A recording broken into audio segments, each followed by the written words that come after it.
நாம் கர்த்தருடைய வார்த்தையை நாம் சற்று நேரம் தியானிக்கலாம். எங்களோடு சேர்ந்து எடுத்துக்கொள்ளுங்கள். ஏசாயாவின் புத்தகம் 1வது அதிகாரம் 17வது வசனத்தை, அதனுடைய முதல் வரியை மற்றும் வாசிக்கலாம். ஏசாயா 1:17. நன்மை செய்ய படியுங்கள், நன்மை செய்ய படியுங்கள். ஹல்லேலூயா, ஹல்லேலூயா. இந்த வார்த்தையின் மூலியமாய் தேவன் நம்மளோடு பேசும்படியாய் கண்களை மூடி நாம் ஜெபமா. நல்ல ஆண்டவரே, இந்த அருமையான பகல் பொழுதுக்காய் நாங்கள் நன்றி செலுத்துகிறோம்ப்பா.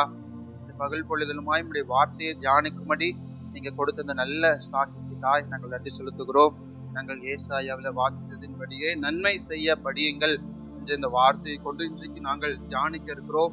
நீர் எங்களோடு பேசுங்கப்பா. இந்த வார்த்தையோடு பிள்ளைகளோடு நீங்க பேச வேண்டும் நாங்கள் ஜெபிக்கிறோம். உங்களுடைய வல்ல கருத்தை எங்களை ஒப்புக் கொடுக்கிறோம்ப்பா. பெரிய காரியங்களை நீங்க செய்தரலுங்க. எல்லா பிள்ளைகளுடைய சோர்வுகளையும் அசதிகளையும் நீங்க மாற்றி போடுங்க. உங்களுடைய கருத்தை எங்களை ஒப்புக் கொடுக்கிறோம். பெரிய காரியங்களை செய்யுங்க. நீர் எங்களோடு பேசுங்க. எங்களுடைய மாம்சங்கள் அப்பா, எங்களுடைய செயல்கள் எதுவும் இதில் கிரியை செய்யாதபடி ஆவியானவருடைய கிரியைக்கு எங்களை விட்டுக் கொடுக்கிறோம். இயேசுவின் வல்லமையுள்ள நாமத்தில் ஜெபிக்கிறோம் நல்ல பிதாவே, ஆமென். ஹல்லேலூயா, ஹல்லேலூயா. ஏசாயா 1:17 சொல்லுகிறது, நன்மை செய்ய படியுங்கள் படியுங்கள். ஹல்லேலூயா. நம்ம அநேக நேரம் நம்ம என்ன நினைக்கிறோம்னா, யாராவது எனக்கு நன்மை செய்யணும், இல்லைன்னா தேவன் எனக்கு நன்மை செய்யணும் அப்படின்னு சொல்லி நம்ம அநேக நேரம் என்ன பண்றோம், எதிர்பார்க்கிறோமா? தேவனை ஆராதிக்க வரும்போது நம்ம என்ன நினைக்கிறோம், இன்னைக்கு ஆண்டவர் எனக்கு ஏதாவது நன்மை செய்ய மாட்டாரா, இன்னைக்கு ஆண்டவர் எனக்கு ஏதாவது நன்மை செய்ய மாட்டாரா அப்படின்னு சொல்லி வரும். ஆனா தேவன் நம்ம இடத்துல என்ன எதிர்பார்க்கிறார்னா, நாம் நன்மை செய்ய வேண்டும் என்பதை கர்த்தர் நம்ம இடத்துல எதிர்பார்க்கிறார். ஹல்லேலூயா. ஒரு வசனத்தை நாம் வாசிக்கலாமா? நீதிமொழிகள் 11:25 நாம் வாசிக்கலாமா? உதாரண குணமுள்ள ஆத்மா செழிக்கும், எவன் தண்ணீர் பாய்ச்சுகிறானோ அவனுக்கு தண்ணீர் பாய்ச்சப்படும். என்ன சொல்லுகிறது வசனம்? உதாரண குணமுள்ள ஆத்துமா செழிக்கும், எவன் தண்ணீர் பாய்ச்சுகிறானோ அவனுக்கு தண்ணீர் பாய்ச்சு. அந்த வசனத்தை நம்ம இப்படியும் படிக்கலாம், எவன் நன்மை செய்கிறானோ அவனுக்கு நன்மை செய்யப்படும். ஹல்லேலூயா. எவன் நன்மை செய்கிறானோ அவனுக்கு நன்மை செய்யப்படும். அப்போ தேவனிடத்துல நம்ம எப்படி ஆண்டவரே எனக்கு நன்மை செய்யுங்க அப்படின்னு நம்ம எதிர்பார்க்கிறோமோ, அது போல நாமும் மற்றவர்களுக்கு நன்மை செய்யணும் அப்படிங்கறத தேவன் விரும்புகிறார். ஹல்லேலூயா. நம்ம தான் கிறிஸ்தவர்கள் தான் உலகத்துக்கு ரோல் மாடல். நம்ம நன்மை செய்யணும் அப்படிங்கறதான் கர்த்தர் விரும்புகிறதுனால, எப்படி தேவனை தேடுகிற நாம் தேவனிடத்துல எனக்கு இந்த நன்மையை செய்யுங்க அப்படின்னு சொல்லி எதிர்பார்க்கிறோமோ, அது போல நாமும் நன்மை செய்ய வேண்டும் என்பதை கர்த்தர் நம்மிடத்தில் எதிர்பார்க்கிறார். ஹல்லேலூயா. அதான் அந்த வசனம் சொல்லுது, உதாரண குணமுள்ள ஆத்துமா செழிக்கும், எவன் நன்மை செய்கிறானோ அவனுக்கு நன்மை செய்யப்படும். நீங்க உதாரண குணமுள்ளமா இருந்தீங்கன்னா, நீங்க நன்மை செஞ்சீங்கன்னா, அந்த உதாரண குணத்தை வச்சு நீங்க நன்மை செஞ்சீங்கன்னா தேவன் என்ன செய்வார்? உங்களுக்கு நன்மை செய்வார். ஹல்லேலூயா. யார் யாருக்கெல்லாம் இன்னைக்கு நம்ம நன்மை செய்யணும் அப்படிங்கிற ஒரு 5 பேரை நம்ம இன்றைக்கு நான் உங்களுக்கு கற்றுக் கொடுக்கிறேன். முதலாவது, ஆலயத்துக்கு நன்மை செய்ய வேண்டும் அப்படிங்கிறத பற்றியும், 2வது ஊழியருக்கு நன்மை செய்ய வேண்டும் என்பதை பற்றியும், 3வது தன் குடும்பத்திற்கு நன்மை செய்ய வேண்டும் என்பதை பற்றியும், 4வது ஏழை எளியவருக்கு நன்மை செய்ய வேண்டும் என்பதை பற்றியும், 5வது பகைஞருக்கு நன்மை செய்ய வேண்டும் என்பதை பற்றியும் இன்றைக்கு நாம் தியானிக்க போகிறோம். ஹல்லேலூயா. முதலாவது, நாம் ஆலயத்துக்கு நன்மை செய்ய வேண்டும் என்பதை நாம் தியானிக்க போகிறோம். ஹல்லேலூயா, ஹல்லேலூயா. சங்கீதம் 122வது அதிகாரம், சங்கீதம் 122வது சங்கீதத்துல 9வது வசனத்தை சொல்லுது, எங்கள் தேவனாகிய கர்த்தரின் ஆலயத்தின் நிமித்தம் உனக்கு நன்மை உண்டாக தேடுவேன். ஹல்லேலூயா. அப்போ தேவனாகிய கர்த்தருடைய ஆலயத்துக்கு முதலாவது நான் என்ன செய்யணுமா? நன்மை செய்யணுமா? ஹல்லேலூயா. ஓகே, இந்த ஆலயத்துக்கு நன்மை செய்த ஒருவருடைய வாழ்க்கையும் அவருக்கு தேவனுக்கு அவருடைய ஆலயத்துல நன்மை செஞ்சதுனால அதற்கான ஆசீர்வாதத்தை இன்னைக்கு நாம் தியானிக்க போகிறோம். 2 நாளாகவும் எடுத்துக்கொள்ளுங்க. 2 நாளாகவும் 24வது அதிகாரம் 1 - 16 வரைக்கும் இந்த ஆலயத்துல நன்மை செய்த ஒருவரை குறித்து நாம் தியானிக்க போகிறோம். ஹல்லேலூயா. இந்த 2 நாளாகவும் எடுத்துக்கொள்றீங்களா? 2 நாளாகவும் 24வது அதிகாரம் 1 - 16 வரைக்கும் நாம் தியானிக்க போகிறோம். ஹல்லேலூயா. இந்த ஸ்டோரியை முதலாவது உங்களுக்கு நான் சொல்றேன். அடுத்து நாம் பின்பாக ஒவ்வொரு வசனத்தையும் நம்ம தியானிக்கலாம். இங்க இந்த ஸ்டோரியில இந்த 2 நாளாகவும் 1 - 16 வரைக்கும் யாரை குறித்து சொல்லுகிறது அப்படின்னா, யோவாஸ் அப்படிங்கிற ஒரு ராஜா இருக்கார். அவர் பேர் என்ன? யோவாஸ். அவர் பேர் என்ன? யோவாஸ் அப்படிங்கிற ஒரு ராஜா இருக்கார். அவர் எத்தனை வயசுல ராஜாவாகிறார் அப்படின்னா 7 வயதுல ராஜாவாகிறார். 7 வயதுல ராஜாவாகி எத்தனை ஆண்டுகள் அவர் ராஜாவா அவர் வேலை செய்யறார் அப்படின்னா எத்தனை ஆண்டுகள்? 40 ஆண்டுகள் என்ன பண்றாருன்னா அவர் ராஜாவா அவர் இருக்காரு. அவருடைய காலத்துல யோய்தா அப்படிங்கிற ஒரு ஆசாரி என்ன பண்றாருன்னா கர்த்தருடைய ஆலயத்துடைய வேலைகளை செய்யறார். யாரு? யோய்தா. ராஜா பேர் என்ன? யோவாஸ். ஆசாரியன் பேர் என்ன? யோய்தா.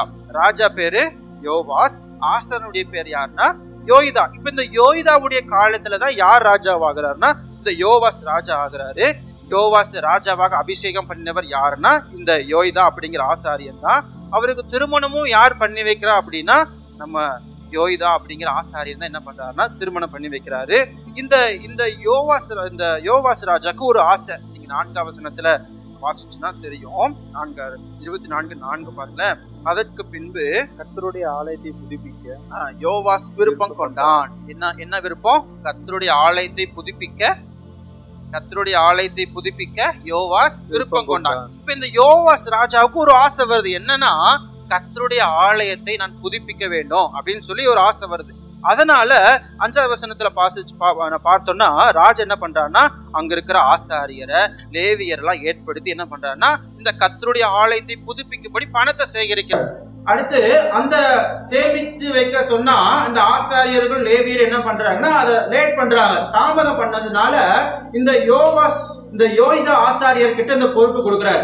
இத கூட நீ விசாரிக்கலையா? நீ இந்த ஆசாரியனுடைய தலைவனா இருந்து இந்த வேலையை கூட நீ செய்யலையா? பொறுப்பா விசாரிக்கலையா அப்படின்னு சொல்லி அவர் சொன்னதும் இந்த கர்த்தருடைய ஆலோசனையின் படி என்ன பண்றாங்கன்னா இந்த யோய்தா என்ன பண்றாருன்னா ஒரு பெட்டியை செய்யறாரு. எதுக்கு அப்படின்னா இந்த பெட்டியை செஞ்சு பணம் சேகரிக்கிறதுக்காக. அதாவது கர்த்தருடைய ஆலயத்தின் வாசல்ல இந்த பெட்டியை வச்சிருவாங்க. இஸ்ரவேல் ஜனங்களும் யூதா ஜனங்களும் என்ன பண்ணுவாங்கன்னா அவங்களுக்கான வரி பணத்தை கொண்டு வந்து அந்த பெட்டியில போட்டுருவாங்க. இந்த போடப்பட்ட இந்த பணத்தை என்ன பண்ணுவாங்கன்னா இந்த பணத்தை சேகரிச்சு இந்த பணத்தை என்ன பண்ணுவாங்கன்னா கர்த்தருடைய ஆலயத்தினுடைய புதுப்பிக்கிறதுக்காக இந்த பணத்தை நம்ம செலவு பண்ணிக்கலாம் அப்படின்னு சொல்லி பிளான் பண்ணி என்ன பண்றாங்கன்னா ஒரு பெட்டியை செய்யறாங்க. இப்ப பெட்டியை செஞ்சோடனே அதை கொண்டு வந்து அந்த ஆலயத்தினுடைய வாசல் படியில வைக்கிறாங்க. இந்த இஸ்ரவேல் ஜனங்களும் யூதா ஜனங்களும் என்ன பண்றாங்கன்னா வாரம் ஒரு முறை கர்த்தருடைய ஆலயத்துக்கு வந்து தொழுது கொள்ளும் பொழுது என்ன பண்றாங்கன்னா தங்களுக்கான வரி பணத்தை எங்க செலுத்துறாங்க அப்படின்னா அந்த பெட்டியில என்ன பண்றாங்கன்னா போடுறாங்க. இப்படி போட்ட உடனே நாளுக்கு நாள் இப்படி போடும் போது பணம் என்ன ஆகுது? பெருகுது. இந்த பெருகப்பட்ட இந்த பணத்தை வச்சு என்ன பண்றாங்கன்னா ராஜாவும் இந்த யோய்தா அப்படிங்கிற ஆசாரி என்ன பண்றாங்கன்னா பிளான் பண்ணி இந்த கர்த்தருடைய ஆலயத்தை புதுப்பிக்கும்படி அதற்கான காரியங்களை செய்யறாங்க. இங்க நீங்க 12வது வசனத்தை நீங்க வாசிங்கன்னா அந்த சேகரித்த பணத்தை என்ன பண்றாங்கன்னா ராஜாவும் அந்த யோய்தா ஆசாரி என்ன பண்றாங்கன்னா 2 பேரும் சேர்ந்து என்னென்ன வேலைகளை செய்யணும், சபைக்கு என்னென்ன வேலைகளை செய்யணும், ஆலயத்துக்கு என்னென்ன வேலைகளை புதுப்பிக்கணும் அப்படிங்கிறதுக்காக என்ன பண்றாங்கன்னா அதுக்கான ஆட்கள் என்ன பண்றாங்க? நியமிக்கிறாங்க. 12வது வசனத்தை நான் வாசிக்கிறேன். அதை ராஜாவும் யோய்தாவும் கர்த்தருடைய ஆலயத்தின் வேலையை விசாரிக்கும் ஊழியக்காரர் கையிலே கொடுத்தார்கள். அதனால் அவர்கள் கர்த்தருடைய ஆலயத்தை புதுப்பிக்கும்படி கல்தேயரையும் தச்சரையும் கர்த்தருடைய ஆலயத்தை பழுது பார்க்கும்படி கொற்றரையும் கண்ணாரரையும் கூலிக்கு அமர்த்தி கொண்டார்கள். இப்ப இந்த வேலையெல்லாம் செய்யும்படியான ஆட்கள் என்ன பண்றாங்கன்னா இந்த ராஜாவும் ஆசாரியும் என்ன பண்றாங்கன்னா வேலைக்கு அமர்த்துறாங்க. 13வது வசனத்தை வாசிங்கன்னா இந்த வேலை என்ன பண்ணுதுன்னா பலவந்தப்படுது, அதாவது பலப்படுது. அந்த வேலை வந்து முடியுது. அங்க நீங்க 14வது வசனத்துல நீங்க பாத்தீங்க அப்படின்னா இந்த முடிஞ்சாலும் மீதி கொஞ்சம் பணம் இருக்கு. இந்த பணத்தை வச்சு என்ன பண்றாங்க அப்படின்னா மீண்டும் உள்ள கர்த்தருடைய ஆலயத்துக்கு என்னென்ன தேவை, பனிமுட்டுக்கா இருக்கட்டும் சரி, கர்த்தருடைய ஆலயத்துக்குள்ள என்னென்ன வேண்டுமோ அதை எல்லாவற்றையும் இந்த யோய்தா அப்படிங்கிற இந்த ஆசை என்ன பண்றாருன்னா பிளான் பண்ணி செஞ்சு என்ன பண்றாருன்னா ஆலயத்துல வைக்கிறார். அது வச்சதோட 14வது வசனம் கடைசி சொல்லுது, யோய்தாவின் நாளெல்லாம் நித்தம் கர்த்தருடைய ஆலயத்திலே சர்வாங்க தகன பலிகளை செலுத்தி வந்தான். இந்த யோய்தாவுடைய காலம் முழுவதும் இந்த யோய்தா என்ன பண்றாரு? கர்த்தருடைய ஆலயத்துல சர்வாங்க தகன பலிகளை செலுத்தி வர்றாரு. இப்போ இது வரைக்கும் நம்ம வாசிச்சோமா? இப்ப இங்க பாருங்களேன். இப்ப இந்த யோய்தா என்ன பண்றாரு அப்படின்னா கர்த்தருடைய வேலைகளை செய்கிறதுக்காக என்ன பண்றாருன்னா தன்னை அர்ப்பணிக்கிறாரு. நீங்க அவரு என்ன பண்றாருன்னா இந்த ராஜாவுக்கு ஒரு யோசனை வருது. என்ன யோசனை? ராஜாவுக்கு ஒரு யோசனை வருது. என்ன யோசனை? கர்த்தருடைய ஆலயத்தை புதுப்பிக்கணும் அப்படின்னு யோசனை வந்த உடனே அந்த யோய்தா ஆசாரியன் வந்து அவர் வந்து ஒரு ஆசாரியன் தான். ஆனா இந்த வேலையெல்லாம் யாரு செய்யணும் அப்படின்னா இந்த ராஜா தான் இதை மேற்படுத்தி செய்யணும். ஆனா ராஜா செய்ய வேண்டிய இந்த வேலைய ராஜாவோடு சேர்ந்து தானும் இணைந்து கர்த்தருடைய ஆலயத்தின் வேலைக்காக என்ன பண்றாருன்னா அவரும் இணைந்து செயல்படுறாரு. அதுதான் முதல்ல பார்க்கணும். ரெண்டாவது என்ன பண்றாருன்னா ராஜாவுடைய ஆலோசனைக்கு இணங்கி செயல்படுறாரு. அவர் சொல்றாரு, ராஜா வந்து என்ன சொல்றாருன்னா ஒரு பெட்டியை செஞ்சு வைக்கலாம், அந்த பெட்டியின் மூலியமா நமக்கு வந்து பணம் சேகரிக்கப்படும், அந்த சேகரித்த பணத்தின் மூலியமா நம்ம கர்த்தருடைய ஆலயத்தின் வேலைகளை செய்யலாம் அப்படின்னு சொல்லி ராஜா சொன்ன ஆலோசனைக்கு இவர் உடன்பட்டு என்ன பண்றாருன்னா அந்த ஒரு பெட்டியை செஞ்சு கர்த்தருடைய ஆலயத்தின் முன்பாக என்ன பண்றாங்கன்னா வைக்கிறாங்க. 14 வசனத்தை வாசிக்கிறோம். அந்த பணத்தை வெகு நாளாய் சேமித்து வச்சாங்களாம். என்ன பண்ணாங்க? பணத்தை வெகு நாளா, 14 வசனம் சொல்லுது, ஃபர்ஸ்ட் அந்த முதலடியே சொல்லுது, வெகு பணம் உண்டு என்று கண்டு லேவியர் கையில் அதை அந்த பெட்டி, அதாவது நீங்க ஃபுல்லா வாசிங்க உங்களுக்கு தெரியும். வெகு நாளா அந்த பணத்தை என்ன பண்றாங்க? கர்த்தருடைய ஆலயத்தின் வேலைக்கு என்ன பண்றாங்கன்னா வெகு நாளா சேமிச்சு வைக்கிறாங்க. ரெண்டாவது 12வது வசனம் சொல்லுது வேலைக்கு ஆட்களை நியமிக்கிறாங்க. அடுத்து 13வது வசனம் சொல்லுது அந்த வேலையை சரியாய் செய்து முடிக்கிறாங்க. அந்த 14வது வசனத்துல இறுதியில பார்க்கிறோம் சர்வாங்க தகன பலிகளை செலுத்துறாங்க. இப்போ இந்த எல்லா காரியத்திலும் இந்த யோய்தா ஆசாரி என்ன பண்றாரு அப்படின்னா தன்னை ஈடுபடுத்திக் கொள்ளுகிறார்.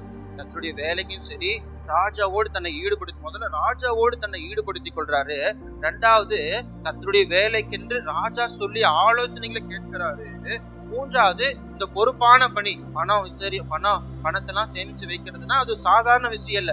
எல்லாரும் கொடுக்கிற பணத்தை சரிவர சேமிச்சு வச்சாதான் அதை வேற ஒன்றுக்கும் செலவு பண்ணாம ஏமாத்திட்டு போடுறவங்க எத்தனையோ பேர் இருக்காங்க. ஆனா இது கர்த்தருடைய ஆலயத்திற்காக என்று சேகரிக்க பணத்தை இவங்க என்ன பண்றாங்கன்னா சரிவர அதை சேமிச்சு வைக்கிறாங்க. அந்த காரியத்தை மூன்றாவது செய்யறாரு. அடுத்து என்ன பண்றாருன்னா கர்த்தருடைய வேலைக்கான ஆட்கள் என்ன பண்றாரு? இந்த யோய்தா ஆசாரியர் என்ன பண்றாரு? நியமிக்கிறாரு. புரிஞ்சா உங்களுக்கு? இப்போ ஒரு வேலையை செய்யணும் அப்படின்னா அதுக்கான சரிவர ஆட்களை நியமிச்சாதான் இந்த கர்த்தருடைய ஆலயத்துடைய வேலைகளை சரிவர செய்ய முடியும். அந்த வேலையை யார் செய்யறா அப்படின்னா இந்த யோய்தா என்ன பண்றாருன்னா கர்த்தருடைய ஆலயத்திற்காக தன்னை ஈடுபடுத்திக் கொள்கிறார். இந்த வேலை செய்யணுமா, இந்த ஜன்னல் வேலை செய்யணுமா, இந்த கதவு வேலை செய்யணுமா, இல்ல இந்த பனிமுட்டுகளை செய்யணுமா, அந்த வேலைக்காக என்ன பண்றாருன்னா இதற்கெல்லாம் இப்படி ஆட்களை நியமிச்சா இவங்க சரிவர இவங்க செய்வாங்கன்னு சொல்லி அதெல்லாம் தேடி அலைஞ்சு அதை கண்டுபிடிச்சு அந்த வேலைக்கான ஆட்களை யார் நியமிக்கிறா? இந்த யோய்தா ஆசாரியர் என்ன பண்றாரு? நியமிக்கிறார். இப்ப 13வது வசனத்துல அந்த வேலையெல்லாம் சரிவர முடிஞ்சது, எல்லா வேலையும் முடிஞ்சது. இப்ப மீதி இருக்கிற பணத்தையும் நான் இத்தனை வேலை செஞ்சல எனக்கு கூலி அப்படின்னு சொல்லி அதை எடுத்துக்கல.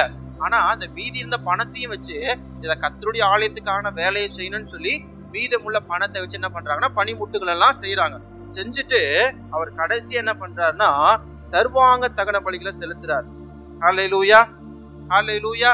இந்த வேலையை செய்யறது மாத்திரம் விடல, அவரு கர்த்தருடைய ஆலயத்துல நித்தமும் அவருடைய உயிரோடு இருக்கும் நாளளவும் கர்த்தருடைய ஆலயத்துல என்ன வேலை செய்யறாரு?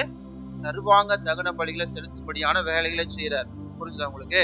இப்போ இதுல இருந்து நம்ம அநேக காரியங்களை கத்துக்கிறோம். என்ன அப்படின்னா முதலாவது என்ன அப்படின்னா ராஜாவுக்கு, அதாவது ஊழியம் செய்யற ஊழியர்களுக்கு இந்த ஒரு வேலை, உங்களுக்கு ஒரு ஃபங்க்ஷன், ஒரு சபையினுடைய வேலை அப்படின்னா அவருக்கு உதவியா இந்த யோய்தா ஆசாரியன் வந்து நின்னாரு. புரிஞ்சா உங்களுக்கு? அப்போ நம்ம என்ன பண்ணணும் அப்படின்னா சபையில ஒரு காரியம் சொல்றாங்கன்னா, சபையில ஒரு வேலை செய்யறாங்க அப்படின்னா நம்ம என்ன பண்ணணும் அப்படின்னா இந்த யோய்தாவுடைய ஆசாரியனை போல நம்ம ஈடுபடுத்திக் கொள்ளணும். ஆசாரியர்கள் சொல்லுகிற அந்த காரியத்துக்கு, ராஜா சொல்லுகிற அந்த காரியத்துக்கு அவர் ஈடுபடுத்தாம இருந்திருந்தான்னா ராஜா தனியா எந்த வேலையும் செய்ய முடியாது. அவருக்கு அந்த போதிய, ஏன்னா அவர் சிறு பையனா இருக்காரு. ஆனா இந்த யோய்தா ஆசாரியர் என்ன பண்றாருன்னா சபையினுடைய எல்லா வேலைக்கும் பாத்தீங்கன்னா தன்னை ஈடுபடுத்திக் கொள்றார். அவர் ஈடுபடுத்தி கொண்டது மாத்திரம் இல்லாம தன்னுடைய ஜீவ காலம் முழுவதும், நீங்க 15வது வசனம் அதை வாசிக்கும் போது யோய்தா தீர்க்காயுள்ள முதிர் வயதிலே மரித்தான், அவர் மரணம் அடைகிற போது 130 வயதாயிருந்தார். அப்போ 130 வயது வரைக்கும் என்ன பண்றாருன்னா கர்த்தருடைய ஆலயத்தின் வேலைகளை வயதான நாட்களா இருந்தாலும் சரி அவரு வந்து இல்ல எனக்கு இதோட போதும், என்னால நடக்க முடியல, முதிர் வயது ஆயிடுச்சு அப்படின்னு அவர் நினைக்கல. அந்த வயதான நாட்களா இருந்த போதிலும் அவர் கர்த்தருடைய வேலையை, கர்த்தருடைய ஆலயத்தின் வேலையை செய்யும்படி என்ன பண்றாரு? இந்த யோய்தா என்ன பண்றாரு? வேலைக்கான ஆட்களை நியமிக்கிறாரு. இப்போ நான் உங்களுக்கு ஒரு கொஸ்டின் கேட்கிறேன். இப்போ நம்ம எத்தனை பேர் இந்த மாதிரி யோய்தா ஆசாரியரை போல நம்ம எத்தனை பேர் கர்த்தருடைய வேலையை, கர்த்தருடைய ஆலயத்தின் வேலைகளை செய்யும்படி நம்ம முன் வந்திருக்கோம்? நீங்க சொல்லுங்களேன். இப்ப யோய்தா வந்து அவருடைய ஆசாரியனா இருந்தாலும், அவர் வந்து ஒரு முதிர் வயதான ஒரு மனிதனா இருந்தாலும், அவர் கர்த்தருடைய ஆலயத்தின் வேலையை செய்யும்படி தன்னை ஒப்பு கொடுத்தாரு. அவருக்கு வந்து முதிர் வயதா இருக்குது, என்னால இதெல்லாம் செய்ய முடியாது, நீங்க பாத்துக்கோங்க அப்படின்லாம் விடல அவரு. ஆனா தன்னுடைய முதிர்ந்த நாட்களிலும் கூட நான் இந்த வேலையை செய்யணும், என் தேவனுடைய ஆலயத்துக்கான வேலைகளை செய்யணும்னு சொல்லி தன்னை அர்ப்பணித்தார்.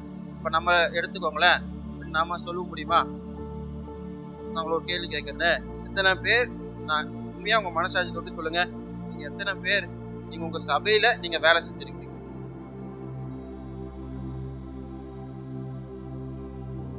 உங்க சபையை நீங்க கூட்டினது உண்டா? சபையை நீங்க துடைத்தது உண்டா? ஃபேனுக்கு நேரா வந்து உட்கார தெரியுதே நமக்கு, அந்த ஃபேன் சுவிட்ச் எங்க இருக்குன்னு தெரியுதா? தெரியாது. ஒரு நாளாவது உட்கார்ந்த சேரை எடுத்து இங்க போட்டு அதை ஒழுங்குபடுத்தி போனது உண்டா? இதெல்லாம் இப்படி கிடக்குதே, இது இந்த வேலையில புதுப்பிக்கணும், இதை செய்யணும், இப்படி இது பாலஞ்சடு இருக்குதே, இது இப்படி அசிங்கமா இருக்குதே, இதை புதுப்பிக்கணும் அப்படின்னு சொல்லி நம்ம யோசிச்சது உண்டா?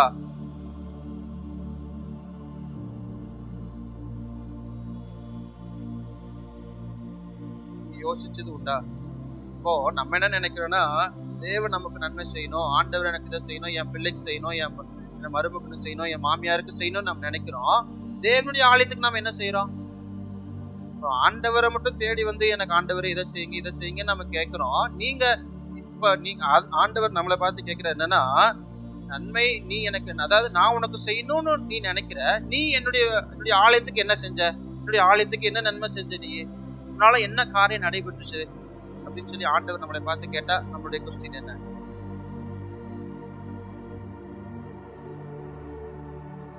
புரிகிறதா உங்களுக்கு?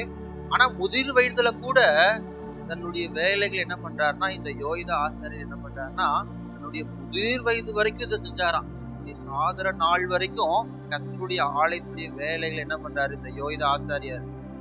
கர்த்தருடைய ஆலயத்துடைய வேலைகளை செய்யறாராம். அப்போ இது இப்படி செஞ்சதுனாலதான் அவருடைய வாழ்க்கையில ஒரு நன்மை நடந்துச்சு. உங்களுக்கு தெரியுமா? நீங்க அதே 2:16 வசனத்தை நீங்க வாசிக்கிற பாருங்க. அவன் தேவனுக்காகவும் அவருடைய ஆலயத்துக்காகவும், இந்த வசனம் தெளிவா சொல்லுது, கவனிங்க. அவன் தேவனுக்காகவும் அவருடைய ஆலயத்திற்காகவும் இஸ்ரவேலுக்கு நன்மை செய்தபடினால் அவனை தாவீதின் நகரத்தில் ராஜாக்கள் அண்டையில அடக்கம் பண்ணினார்கள். இந்த வேதத்துல ஆசாரியர்கள் எத்தனையோ பேர் இருக்காங்க, ஆனா எந்த ஆசாரியரையும் ராஜாக்களோட லிஸ்ட்ல வைக்கல. உங்களுக்கு தெரியுமா? எந்த ஆசாரியரையும் ராஜாக்களோட லிஸ்ட்ல வைக்கல. ஆனா இந்த ஒரே ஒரு ஆசாரியரை மாத்திரம்தான் இவர் கர்த்தருடைய ஆலயத்தின் வேலையை செஞ்சதுனால இவரை எங்க கொண்டு போய் அடக்கம் பண்றாங்களாம்? ராஜாக்கள் அண்டையில. இப்போ இந்த ராஜாக்கள் பட்டியல யாரு வந்துட்டா அப்படின்னா, இந்த யோய்தா அப்படிங்கிற ஆசாரியன் வந்துட்டாரு. ஒரு ஆசாரியரை தேவன் கர்த்தருடைய ஆலயத்தின் வேலையை செய்தது நிமித்தம் அவரை கனப்படுத்தினா, நீங்க அந்த வேலையை செஞ்சீங்கன்னா உங்களை தேவன் கனப்படுத்தாம போயிடுவாரா? கனப்படுத்தாம போயிடுவாரா? அப்போ நம்ம கர்த்தருடைய ஆலயத்தின் வேலையை செய்யறதுக்கு நம்ம என்ன பண்ணணும்? வேலையை செய்ய நம்ம என்ன பண்ணணும்? நம்மளை ஒப்பு கொடுக்கணும். ஓகே, நம்ம நினைக்கிறோம் வேலையை செய்யறது மட்டும்தான் உண்டா அப்படின்னா, நம்ம சபை கூடி வருதல் எதுக்கு அப்படின்னா, அந்த வசனம் வாசிங்களா, எபிரேயர் 10:24-25. சபை கூடி வருதலும் ஒரு விதமான ஊழியமாமா. சபை கூடி வருதலும் சரி, சபையில வந்து ஒருவர் விசாரிப்பதும் அது ஒரு ஊழியம் தான். புரிஞ்சுதா உங்களுக்கு? எபிரேயர் 10:24-25 வாசிக்கலாமா? மேலும் அன்புக்கும் நற்கிரியைகளுக்கும் நாம் ஏவப்படும்படி ஒருவரை ஒருவர் கவனித்து சபை கூடி வருதலை சிலர் விட்டுவிடுகிறது போல இங்க சொல்லுது என்னன்னா, அன்புக்கும் நற்கிரியைக்கும் நாம் ஏவப்படும்படி ஒருவரை ஒருவர் கவனித்து. அப்போ நம்ம இந்த என்னென்ன சபைக்கு உட்பட்ட வேலைகளை செய்யறது ஒரு விதமான ஊழியம் தான். சபையில் உள்ள ஒவ்வொருவரையும் நம்ம அவங்களுடைய குணநலங்களை, அவங்களுக்கு தேவையான நன்மைகளை விசாரிக்கிறது, அவங்க எங்கிருந்து வராங்கன்னு விசாரிக்கிறது, அவங்களுடைய பலவீனங்களை அவங்களுக்கு ஜெபம் பண்றது, இதுவும் சபைக்கு நம்ம செய்யப்படுகிற ஒரு விதமான ஊழியம். இப்ப நான் உங்களை கேட்கறேன்னு, உங்களுக்கு சபையில் இருக்க எல்லாத்தோட பெயரை தெரியுமா? சொல்லுங்க. உங்களுக்கு சபையில் இருக்கிற எல்லாத்தோட பெயரை தெரியுமா? அவங்க எங்கிருந்து வராங்கன்னு தெரியுமா? இங்க என்ன வேலையை செய்யறாங்கன்னு தெரியுமா? தெரியாது. இன்னொரு கேள்வி, சபை முடிஞ்ச உடனேயும் நீங்க எல்லாத்தையும் நீங்க விசாரிச்சிருக்கீங்களா? நல்லா இருக்குங்களா? கேட்டிருக்கீங்களா? எல்லாத்தையும் நீங்க கேட்டிருக்கீங்களா? சமீப நாட்கள்ல நம்முடைய சபையில ஒரு ஆட்களை தான் நான் ஒருத்தருடைய வீட்டுக்கு கூட்டிட்டு போனேன். அவர் இருக்காரு, நம்ம சர்ச்சில் இருக்காரு. ஒருத்தரை ஒரு வீட்டுக்கு நான் கூட்டிட்டு போனேன். அவரும் பழைய விசுவாசி தான், அதனால நான் அவரை வீட்டுக்கு கூட்டிட்டு போனேன். இவரு புதுசா வந்தவர் ஒருத்தருடைய வீட்டுக்கு நான் கூட்டிட்டு போனா அந்த புதிதா வந்த விசுவாசி ஒரு 6-8 மாசமா நம்ம சர்ச்சுக்கு வராங்க.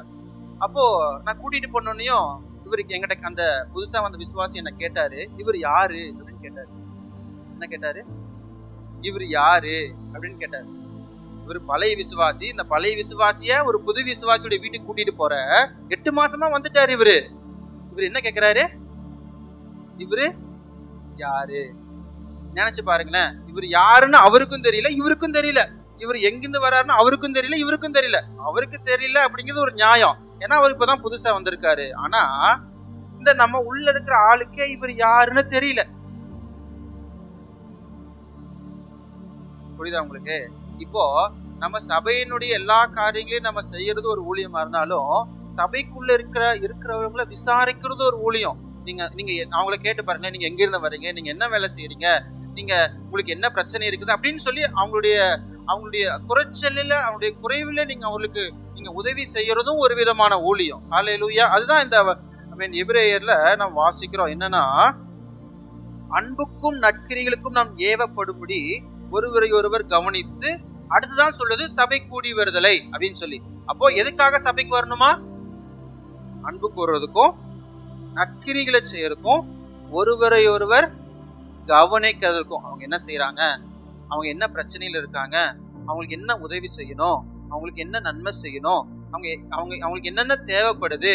எல்லாரும் சபையில பணக்காரர்களோ செல்வந்தர்களோ கிடையாது. ஒருவர் ஹை கிளாஸா இருக்கலாம், ஒருவர் லோ கிளாஸா இருக்கலாம், ஒருவருக்கு பலவீனம் இருக்கலாம். ஆனா இதை நம்ம என்ன பண்ணணும்னா, இதெல்லாம் நம்ம கவனிக்கும்படிதான் எதுக்காக வரோம்? சபை கூடி வருதலுக்கு நாம் வரோம்.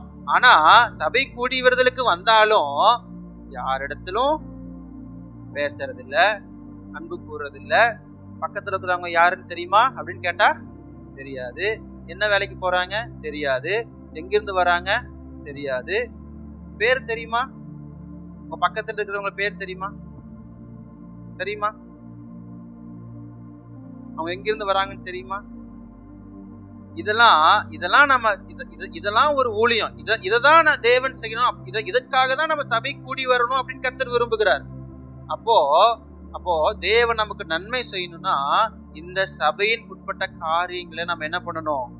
சீர்படுத்தணும். நம்ம எப்படி தேவனிடத்துல எனக்கு நன்மை செய்யுங்கப்பான்னு போய் உரிமையா நிக்கிறோமோ, அது போல தேவனும் இதெல்லாம் நீ செய்யறியா அப்படின்னு நம்மளை பார்த்து கேட்கிறாரு. பக்கத்துல இருக்கிறவங்க எங்க இருந்து வராங்கன்னே தெரியாம இருந்துச்சுன்னா, உங்களுக்கு நாங்க சிபிடி படிக்கும் போது எங்களுக்கு ஒரு போதகர் ஒரு கதை சொன்னார். ரொம்ப காமெடியான கதை சொன்னார். சென்னையில நடந்த ஒரு விஷயம் என்னன்னா, அவரு சென்னையில ஒரு அபார்ட்மெண்ட். இப்போ சென்னையில ஒரு அபார்ட்மெண்ட்ல இருந்து வராங்க.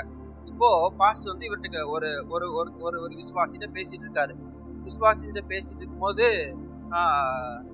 இன்னொருத்தர் வெயிட் பண்ணிட்டு இருக்காரு. என்ன இவர்கிட்ட பாஸ்ட பேசலான்னு வெயிட் பண்ணிட்டு இருக்காரு. அப்போ பேசிட்டு இருக்கும்போது பேசி முடிச்சோன்னே போகும்போது இவர் கேட்கிறாரு, பாஸ்டர் அவர் எங்கிருந்து பாஸ்டர் வராரு அப்படின்னு சொல்லி, இவரை பார்த்ததே இல்லையே அப்படின்னு சொல்லி பாஸ்ட அவர் கேட்கும் போது அவரு சொல்றாரு, இந்த தெருவுல இருந்து வராருப்பா, இந்த ஊர்ல இருந்து வராரு அப்படின்னு சொல்லுவாரு. இந்த ஊரா? நானும் இந்த ஊர் தான் பாஸ்டர் அப்படிங்கும்போது, அந்த ஊர்ல எந்த தெரு? இந்த தெரு தான்ப்பா, இந்த தெருல இருந்தா வராரா? நானும் அங்கிருந்தானே வரேன் பாஸ்டர் அப்படிங்கும்போது அப்புறம் அவர் சொல்றாரு, இந்த அப்பார்ட்மெண்ட் தான்ப்பா. இந்த அப்பார்ட்மெண்ட் தானா? இந்த அப்பார்ட்மெண்ட்ல இருந்தா வராரா? நானும் அந்த அப்பார்ட்மெண்ட் தானே அப்படிங்கிறாரு. அப்புறம் சொல்றாரு, 10ஆம் நம்பர் வீடுப்பா. 10ஆம் நம்பரா? நான் 11ஆம் நம்பர் வீடு தான் அப்படிங்கிறாரு. அப்போ பக்கத்திலே இருந்தா கூட யாரு எங்கிருந்து வரான்னு தெரியல. அந்த அளவுக்கு சபைக்குள்ள நம்ம எப்படி இருக்கோம்? அன்பா இருக்கோம். எப்படி இருக்கோம்? அப்போ இதெல்லாம் நம்ம சபையில ஒழுங்குபடுத்தணும் அப்படின்னு சொல்லி கர்த்தர் விரும்புகிறார். அப்போ நீங்க உங்களுக்கு முடிச்சு நீங்க ஒரு வாரம் நீங்க போலாம், இன்னைக்கு எனக்கு வேலை இருக்கு, நான் கட்டாயம் போயே ஆகணும் அப்படின்னு சொல்லி போலாம். ஆனா வாரமும் வரேன், உட்காருவேன், கர்த்தரை ஆராதிப்பேன், எந்திரிப்பேன், போவேன் அப்படின்னா அதனால உங்களுக்கான ஒரு பிரயோஜனமும் கிடையாது. நீங்க கர்த்தரை எவ்வளவு ஆராதிக்கிறது உண்மையோ அது போல உங்களுக்கு பக்கத்துல இருக்கிறவங்களும் நேசிக்கிறது ஒரு விதமான ஆராதனை தான். உங்களுக்கு தெரியுமா? உங்களுக்கு பக்கத்துல இருக்கிறவங்களும் நம்ம நேசிக்கல அப்படின்னா நம்ம ஆராதிச்சு என்ன பண்ணுவோம்? ஒரு பிரயோஜனம் இல்லை. அப்போ நம்ம கர்த்தரை எவ்வளவு ஆராதிக்கிறதுக்கு முக்கியத்துவம் தரமோ அது போல நம்மை சுற்றி இருக்கிறவங்களை நேசிக்கிறதுக்கு நம்ம என்ன பண்ணணும்? முக்கியத்துவம் தரணும். அதுதான் இந்த யோய்தா ஆசாரி என்ன பண்றா சரிவர செஞ்சாரு. அவரு மட்டும் முதிர் வயதா இருந்துச்சு, எனக்கு கண்ணு தெரியலையே, எனக்கு காது கேட்கலையேன்னு நினைச்சிருந்தாருன்னா இந்த வேலைக்கான ஆட்களை சரிவர செஞ்சிருக்க முடியாது. இந்த வேலைக்கான ஆட்களை சரிவர நியமிச்சிருக்க முடியாது. அவர் அதுக்கான பணத்தை சரிவர கொடுத்திருக்க முடியாது. அவர் எல்லாத்தையும் சரிவர செஞ்சதுனாலதான் அந்த வசனம் சொல்லுது, அவரை ராஜாக்கள் அண்டையில கொண்டு போய் அடக்கம் பண்ணினாங்க. அப்போ நீங்க கர்த்தருடைய வேலையில, கர்த்தருடைய ஆலயத்தின் வேலைகளை நீங்க சரிவர செஞ்சீங்கன்னா வச்சுக்கோங்களேன், கர்த்தருடைய ஆலயத்துக்கு நீங்க நன்மை செஞ்சீங்கன்னா, கர்த்தருடைய ஆலயத்துக்கு நீங்க ஊழியம் செஞ்சீங்கன்னா தேவன் உங்களை உயர்ந்த அடிக்கல ராஜாக்கள் அண்டையில உங்களை கொண்டு போய் வைப்பாராம். ஹல்லேலூயா, ஹல்லேலூயா. யோவான் 12:26 கடைசி படி, அந்த கடைசி 2 அடி வாசிக்கலாமா? யோவான் 12:26 ஒருவன் எனக்கு ஊழியம் செய்தால் அவனை பிதாவானவர் கனம் பண்ணுவார். என்ன பண்றாராம்? பிதாவானவர் நம்ம ஊழியம் செஞ்சா யார் நம்மளை கனம் பண்ணுவார்? பிதா. நாங்க உங்களை கனம் பண்றோமோ, உங்க பக்கத்துல இருக்கவங்களை கனம் பண்றாங்களோ, உங்களுக்கு தேவையை செய்யறாங்களோ முக்கியம் இல்ல, பிதாவே உங்களை என்ன பண்றாராம்? கனம் பண்ணார். இப்ப நீங்க இவர் நினைச்சு பாருங்களேன், இந்த யோய்தா ஆசாரியை நினைச்சு பாருங்களேன். இவர் உயிரோடு இருக்கிற நாளளவும் எனக்கு ஆண்டவர் நான் இத்தனை வேலை செஞ்சனே அப்படின்னு அவரு நினைச்சு அவர் சோர்ந்து போயிருந்தாலும் அவருடைய மரணத்தின் முடிவுல பிதா அவரை கனம் பண்ணி என்ன பண்றாரு? ராஜாக்கள் அண்டையில அவரை உட்கார வைக்கிறார். புரிஞ்சா உங்களுக்கு? அப்போ நம்ம ஊழியம் செஞ்சோம்னா, கர்த்தருடைய ஆலயத்துக்கு நம்ம ஊழியம் செஞ்சோம்னா தேவன் நம்மளை என்ன பண்ணுவாரா? பிதாவானவர் என்ன பண்ணுவாரா? கனம் பண்ணுவார். ஹல்லேலூயா. அப்போ அந்த பிதாவின் இடத்துல இருந்து நம்ம கனத்தை பெறணும் அப்படின்னா நம்ம தேவனுக்கு என்ன பண்ணணும்? கர்த்தருடைய ஆலயத்துக்கு என்ன பண்ணணும்? ஊழியம் செய்யணும். புரிஞ்சுதா உங்களுக்கு? நீங்க விசாரிப்பீங்களா? நீங்க எல்லாரையும் விசாரிப்பீங்களா? கவனிப்பீங்களா? அவங்க என்ன வேலை கேளுங்க. நீங்க அதை கேட்கும் போதே அவங்களுக்கு ஒரு சந்தோஷம் உண்டாகும், அவங்களுக்கு ஒரு மகிழ்ச்சி உண்டாகும். நீங்க யார்கிட்டையும் பேசாம நேரா போறதுனால நீங்க யாருன்னு அவங்களுக்கு தெரியாது, அவங்க யாருன்னு உங்களுக்கு தெரியாது. அப்போ நீங்க ஒருவரை ஒருவர் நீங்க விசாரிக்கும் போது அப்பதான் அந்த அன்பு பெருகும். நம்ம அப்படி செய்யும் பொழுது நம்ம பிதாவானவர் என்ன பண்ணுவார்? நம்மை கனம் பண்ணுவார். ஹல்லேலூயா. அப்படி நீங்க வேலை செய்யணும், ஊழியம் செய்யணும் தான் கர்த்தர் விரும்புகிறார். ஹல்லேலூயா. நீங்க ஒருவேளை பெரிய அந்தஸ்துல, பெரிய படிப்புல, ஒரு கலெக்டரா, எவ்வளவு பெரிய ஆளா இருக்கலாம். ஆனா நீங்க கர்த்தருடைய ஆலயத்துக்கு வந்தீங்கன்னா தேவன் எல்லாரையும் ஒன்றாகத்தான் பார்க்கிறார். ஹல்லேலூயா. ஒரு உதாரணத்துக்கு ஒரு சம்பவத்தை நான் சொல்லுகிறேன். எனக்கு சொல்லப்பட்ட ஒரு காரியத்தை நான் உங்களுக்கு சொல்லுகிறேன், கவனிங்க. பெங்களூர்ல ஒரு பெரிய சபை, 2000 பேருக்கு மேற்பட்ட ஒரு பெரிய சபை. அப்போ அந்த சபையில நிறைய பேர் இருக்காங்க. அப்போ அந்த சபையினுடைய காரியங்களை, வேலைகளை ஒவ்வொருத்தரும் ஒவ்வொரு வேலையில செய்யறாங்க. அப்போ ஒவ்வொருத்தரும் ஒவ்வொரு வேலையில செய்யும் பொழுது இந்த டாய்லெட் கிளீன் பண்றதுன்னு சொல்லி என்ன பண்றாங்கன்னா, அதுக்கு ஒரு சில டீம் என்ன பண்றாங்கன்னா இருந்து, பெரிய சபை அப்படிங்கிறதுனால கிட்டத்தட்ட ஒரு நிறைய பாத்ரூம், ஒரு தோராயமா ஒரு 20ன்னு வச்சுக்கோங்களேன். இந்த 20 டாய்லெட்டையும் கிளீன் பண்றதுக்காக ஒரு ஆட்களை நியமிக்கிறாங்க. இப்போ பாஸ்டருக்கு என்ன வேலைன்னா வருவாரு, பிரசங்கம் பண்ணுவாரு, மக்களை விசாரிப்பாரு, போயிருவாரு.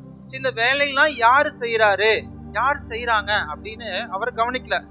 அதுதான் ஆட்களை நம்ம வச்சிருக்கிறோமே, அவங்க போயிருவாங்க, அவங்க கவனிச்சிருவாங்க அப்படின்னு சொல்லிட்டு அவர் விட்டுட்டாரு. இப்போ ஒரு நாள் என்ன பண்றாருன்னா, இந்த வேலையில யாரு செய்யறாங்க அப்படின்னு பார்க்கும்படி அவர் மேல இருந்து இறங்கி வரும்போது அப்போ ஒரு பெண்மணி என்ன பண்றாங்கன்னா அந்த டாய்லெட் என்ன பண்றாங்கன்னா கிளீன் பண்ணிருக்காங்க. இப்போ இந்த பாஸ்டர் போய் அந்த பெண்மணிகிட்ட என்ன பண்றாரு, புதுசா இருக்கு, என்னப்பா உங்களை நான் பார்த்ததே இல்லையே, நீங்க எத்தனை நாளா வரீங்க, நீங்க இந்த டாய்லெட் கிளீன் பண்ணிருக்கீங்களே அப்படின்னு கேட்கும் போது அவரு சொல்றாரு, பாஸ்டர் நான் ஒரு 6 மாசமா நான் சர்ச்சுக்கு வந்துட்டு இருக்கேன் பாஸ்டர் அப்படின்னு சொல்றாரு. 6 மாசமா வரீங்களா, எனக்கு தெரியலையே, உங்களை நான் பார்த்ததே இல்லையே அப்படின்னு சொல்லி அந்த போதகர் கேட்கும் போது, ஆமா பாஸ்டர் 6 மாசமா வந்துரு. சரி ஓகே, நீங்க எப்படி இந்த இது எதுக்கு நீங்க கிளீன் பண்ணிட்டு இருக்கீங்க, அதுதான் வேலை இருக்காங்களே அப்படின்னு சொல்லும் போது அந்த பெண்மணி சொன்னாங்களா, நான் 6 மாசமா சபைக்கு வந்து நான் முன்னாடியே ஞாயிற்றுக்கிழமைக்கு முன்னாடியே சனிக்கிழமையோ இல்ல வெள்ளிக்கிழமையோ இந்த வேலையை நான் கிளீன் பண்ணிட்டு போயிருவேன், இந்த சபையினுடைய இந்த பாத்ரூம் டாய்லெட் எல்லாம் நான் கிளீன் பண்ணிட்டு போயிருவேன் அப்படின்னு சொல்லிட்டு அந்த பாஸ்டருக்கு ஒரே ஒரு பதட்டம். என்னடா ஒரு வாக்க சின்ன பொண்ணு மாதிரி இருக்காங்க, இவங்க இந்த வேலையை செய்யறாங்களே அப்படின்னு சொல்லி பண்றாங்க. அடுத்து பாஸ்டர் மறுபடியும் கேள்வி கேட்கிறாரு, நீங்க எங்க இருந்துப்பா நீங்க வரீங்க, நீங்க என்ன வேலை செய்யறீங்க அப்படின்னு கேட்கும் போது அப்போ அந்த பெண்மணி சொன்னாங்களா, நான் ஏர்போர்ட்ல வேலை செய்யறேன் அப்படின்னு சொல்லி சொன்னாங்களாம். என்ன சொன்னாங்களா ஏர்போர்ட்ல அவர் நினைச்சாரு, பாஸ் நினைச்சாரு, சரி ஏர்போர்ட்ல ஏதோ அங்க டாய்லெட் கழுவுற வேலை இருக்கும் போல, அந்த வேலையை தான் செய்யறாங்க போல அப்படின்னு நினைச்சிட்டு, ஓ ஏர்போர்ட்ல வேலை செய்யறீங்களா, ஏர்போர்ட்ல என்ன வேலை அப்படின்னு மறுபடியும் அந்த பாஸ் அந்த பெண்மணியை பார்த்து கேட்கறாங்களா. அப்ப அந்த பெண்மணி சொன்னாங்களா, ஏர்போர்ட்ல பாஸ் நான் ஃபிளைட்ல வேலை செய்யறேன் அப்படின்னு சொல்லி சொன்னாங்களாம். அப்போ மறுபடியும் பாஸ் அவருக்கு மனசுல ஒரு பக்குன்னு இருந்திருக்கு. ஆனாலும் மறுபடியும் என்ன நினைக்கிறாருன்னா, சரி ஒருவேளை என்னது ஃபிளைட்ல ஒருவேளை டாய்லெட் கழுவுற வேலையா இருக்கும் போல, அதனாலதான் இங்க சர்ச்சிலே வந்து கழுவுறாங்களாட்டிருக்கு அப்படின்னு சொல்லி பாஸ் என்ன பண்றான்னு நினைச்சிட்டு இருக்காரு. மறுபடியும் ஃபிளைட்ல நீங்க என்ன வேலை செய்யறீங்க அப்படின்னு கேட்கும் போதுதான் அந்த பாஸுக்கு நெஞ்சடைக்கிற மாதிரி ஒரு காரியம் சொன்னாங்க. நான் ஃபிளைட்ல பைலட்டா இருக்கேன் அப்படின்னாங்களாம். இப்ப இந்த பாஸுக்கு ஒரு துளி கூட அதை நம்பவே முடியல. ஏன்னா நீங்க ஃபிளைட்ல நீங்க பைலட்டா இருக்கிறீங்கன்னா நீங்க உங்களுக்கு எவ்வளவு சம்பளம், நீங்க எவ்வளவு பெரிய ஆளு, ஆனா கர்த்தருடைய ஆலயத்துக்கு வந்து நீங்க நார்மலா ஒரு டாய்லெட் கழுவிட்டு இருக்கீங்களே அப்படின்னு சொல்லி அந்த போதகருக்கு அதை ஏற்றுக்கொள்ளவே முடியலையா. அப்போ நீங்க யோசிங்கன்னா, எவ்வளோ பெரிய ஆட்களா இருந்தாலும் அவங்க தங்களை தாழ்த்துறதுனால, கர்த்தருடைய ஆலயத்தின் நிமித்தம் அந்த வேலையை செய்யறதுனாலதான் கர்த்தர் அவர்களை உயர்ந்த நிலைக்கு கொண்டு போய் வைத்திருக்கார். ஹல்லேலூயா. இன்றைக்கு நீங்க எவ்வளோ பெரிய ஆளா என்ன வேணா இருக்கலாம், ஆனா நீங்க கர்த்தருடைய ஆலயத்துல நீங்க எவ்வளோ பெரிய ஆளா இருந்தாலும் அதெல்லாம் மறந்துட்டு நான் கர்த்தருடைய ஆலயத்துக்கு ஒரு வேலை செய்யணும் அப்படின்னு நீங்க செஞ்சீங்கன்னா கர்த்தர் உங்களை ஆசீர்வதிப்பார். ஹல்லேலூயா, ஹல்லேலூயா, ஹல்லேலூயா. இந்த சிபிஎம் சர்ச்லாம் நீங்க போய் பாத்தீங்க அப்படின்னா, எவ்வளவு பெரிய ஆளா இருந்தாலும் சரி, எவ்வளவு சின்ன ஆளா இருந்தாலும் சரி, எல்லாம் அங்க என்ன பண்ணிருப்பாங்க, பாத்திரங்களை விடுறது, காய்கறி வெட்டுறது, அந்த வேலையை செஞ்சுட்டு இருப்பாங்க. சென்னையில நடந்தது அப்படின்னு சொல்லி சொல்றாங்க, சரியா எனக்கு தெரியல. என்னன்னா ஒரு என்ன சொல்றது, இந்த மாவட்ட கலெக்டரோ யாரோ பெரிய போஸ்டிங்ல இருக்கிறவரு, அப்போ முதலமைச்சர் டக்குன்னு வந்து போன் பண்ணாராம், நீங்க வந்து நான் அவரை பார்க்கணும், அவர் சீக்கிரம் வர சொல்லுங்க அப்படின்னு சொல்லி போன் பண்ணா. போனே எடுக்கல இவரு. அப்போ இவர் போனே எடுக்கல அப்படிங்கும் போது, என்னடா இவரு இத்தனை டைம் கால் பண்ற, போன் எடுக்கலையே, எங்கடா போயிட்டாரு ஞாயிற்றுக்கிழமை இந்த மனுஷன் அப்படின்னு வீட்டுல தேடிட்டு வந்தா, வீட்டுல இல்ல இவர் சர்ச்சுக்கு போயிட்டாரு அப்படின்னு சொன்னா. சரி சர்ச்சுக்கு போய் பார்த்தா, நல்லா இவருதான் அதிகாரியாச்சே, நல்லா கோட் ஷீட் எல்லாம் போட்டு ஒரு நல்லா சேர்ல உட்காந்துருப்பாரு அப்படின்னு பார்த்தா, அங்க சர்ச்சுக்கு போய் பார்த்துதான் தெரியுது அவர் எல்லாத்தையும் கழட்டி வச்சுட்டு ஒரு நார்மலா ஒரு வேஷ்டி சட்டை போட்டு என்ன பண்றாருன்னா அங்க இருக்கிற பாத்திரத்தை கழுவிட்டு இருந்தாராம். அப்போ அவருக்கு நம்பவே முடியலையா, என்னடா நீ இவ்வளவு பெரிய ஆளா இருந்துட்டு இங்க வந்து இந்த பாத்திரத்தை நீ கழுவிட்டு இருக்கே அப்படின்னு சொல்லி சொல்லும் போதுதான், தேவன் தான் என்னை இந்த நிலையில இருந்து என்னை உயர்த்தினாரு, அதனாலதான் இந்த வேலைகளை கர்த்தருக்காக நான் செய்யறேன்னு சொல்லி சொன்னாராம். ஹல்லேலூயா. அப்போ கர்த்தருடைய ஆலயத்துல நம்ம செய்கிற எந்த வேலையா இருந்தாலும் சரி, அதை கனம் பண்ணி கர்த்தர் நம்மை உயர்த்துவார். ஹல்லேலூயா. அப்ப நீங்க இன்றையிலிருந்து கர்த்தருடைய ஆலயத்தின் வேலைக்காக உங்களை நீங்க அர்ப்பணிக்கணும். ஹல்லேலூயா. அது நீங்க வந்து இதை செய்யறது எங்களுக்காகவோ இல்ல மற்றவர்களுக்காகவோ அல்ல, இதற்கான பலனை கர்த்தர் உங்களுக்கு தருவார். ஹல்லேலூயா. அடுத்து இரண்டாவது ஒரு காரியத்தை நாம் தியானிக்கலாம்.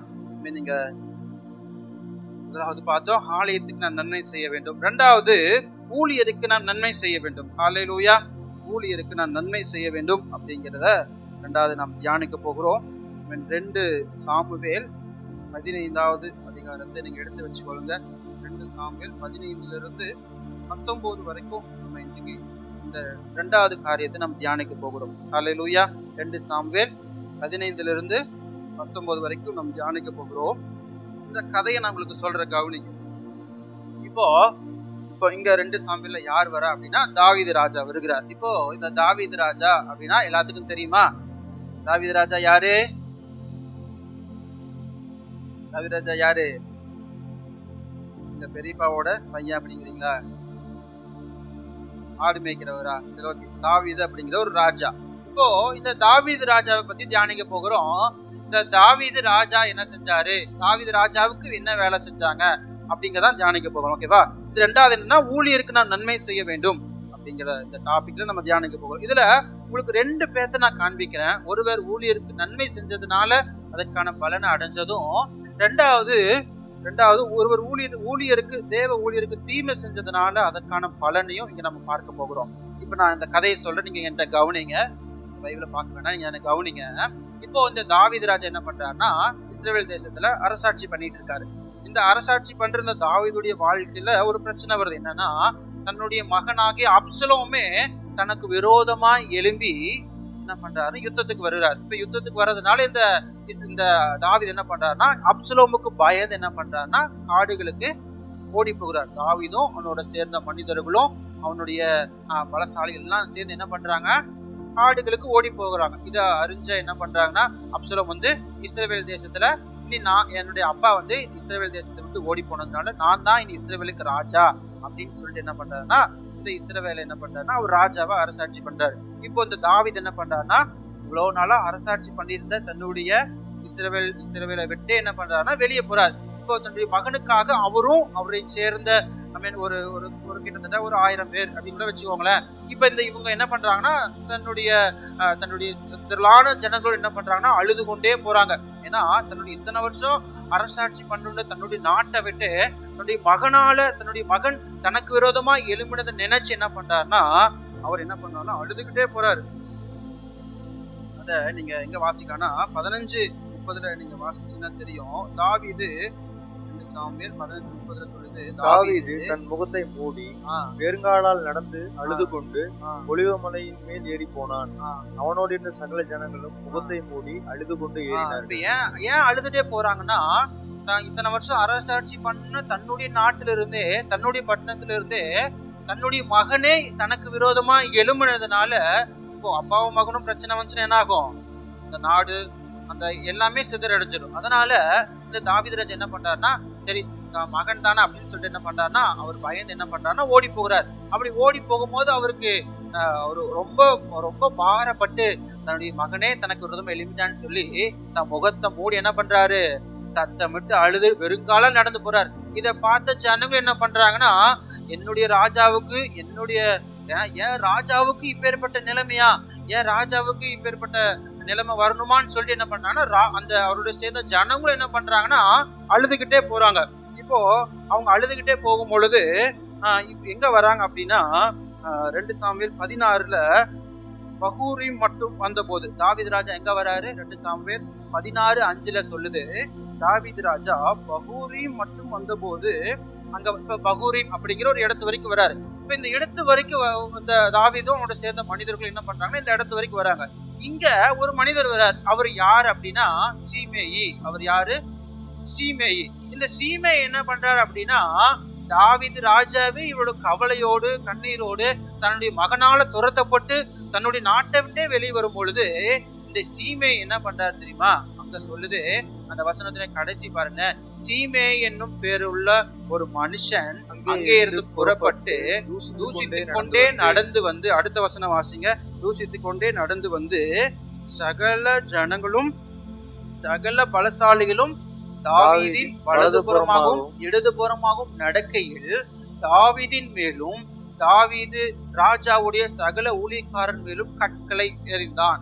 என்ன பண்றாங்க, சீமேயி அப்படிங்கிற ஒருத்தன் என்ன பண்றான், தாவீதின் மேலும் அங்க வசனம் சொல்லுது சகல பலசாலிகள் தாவீதின் வலதுபுறமோ இடதுபுறமோ இப்படி ரெண்டு பேர் பாடி காடு மாதிரி வந்துகிட்டு இருந்தாலும் ஒத்தாள் என்ன பண்றான், கல்ல தூக்கி வீசுறான். அடுத்த வசனம் சொல்லுது 7வது வசனம் வாசிங்க, சீமேயி அவனை தூஷித்து இரத்த பிரியனே வேலியாளின் மனுஷனே தொலைந்து போ அப்படிங்கிறாரு. ஒரு ராஜா துக்கத்தோட வரும்போது இந்த சீமேயி என்ன பண்றாருன்னா தாவீது என்ன பண்றாரு, தூஷிக்கிறாரு.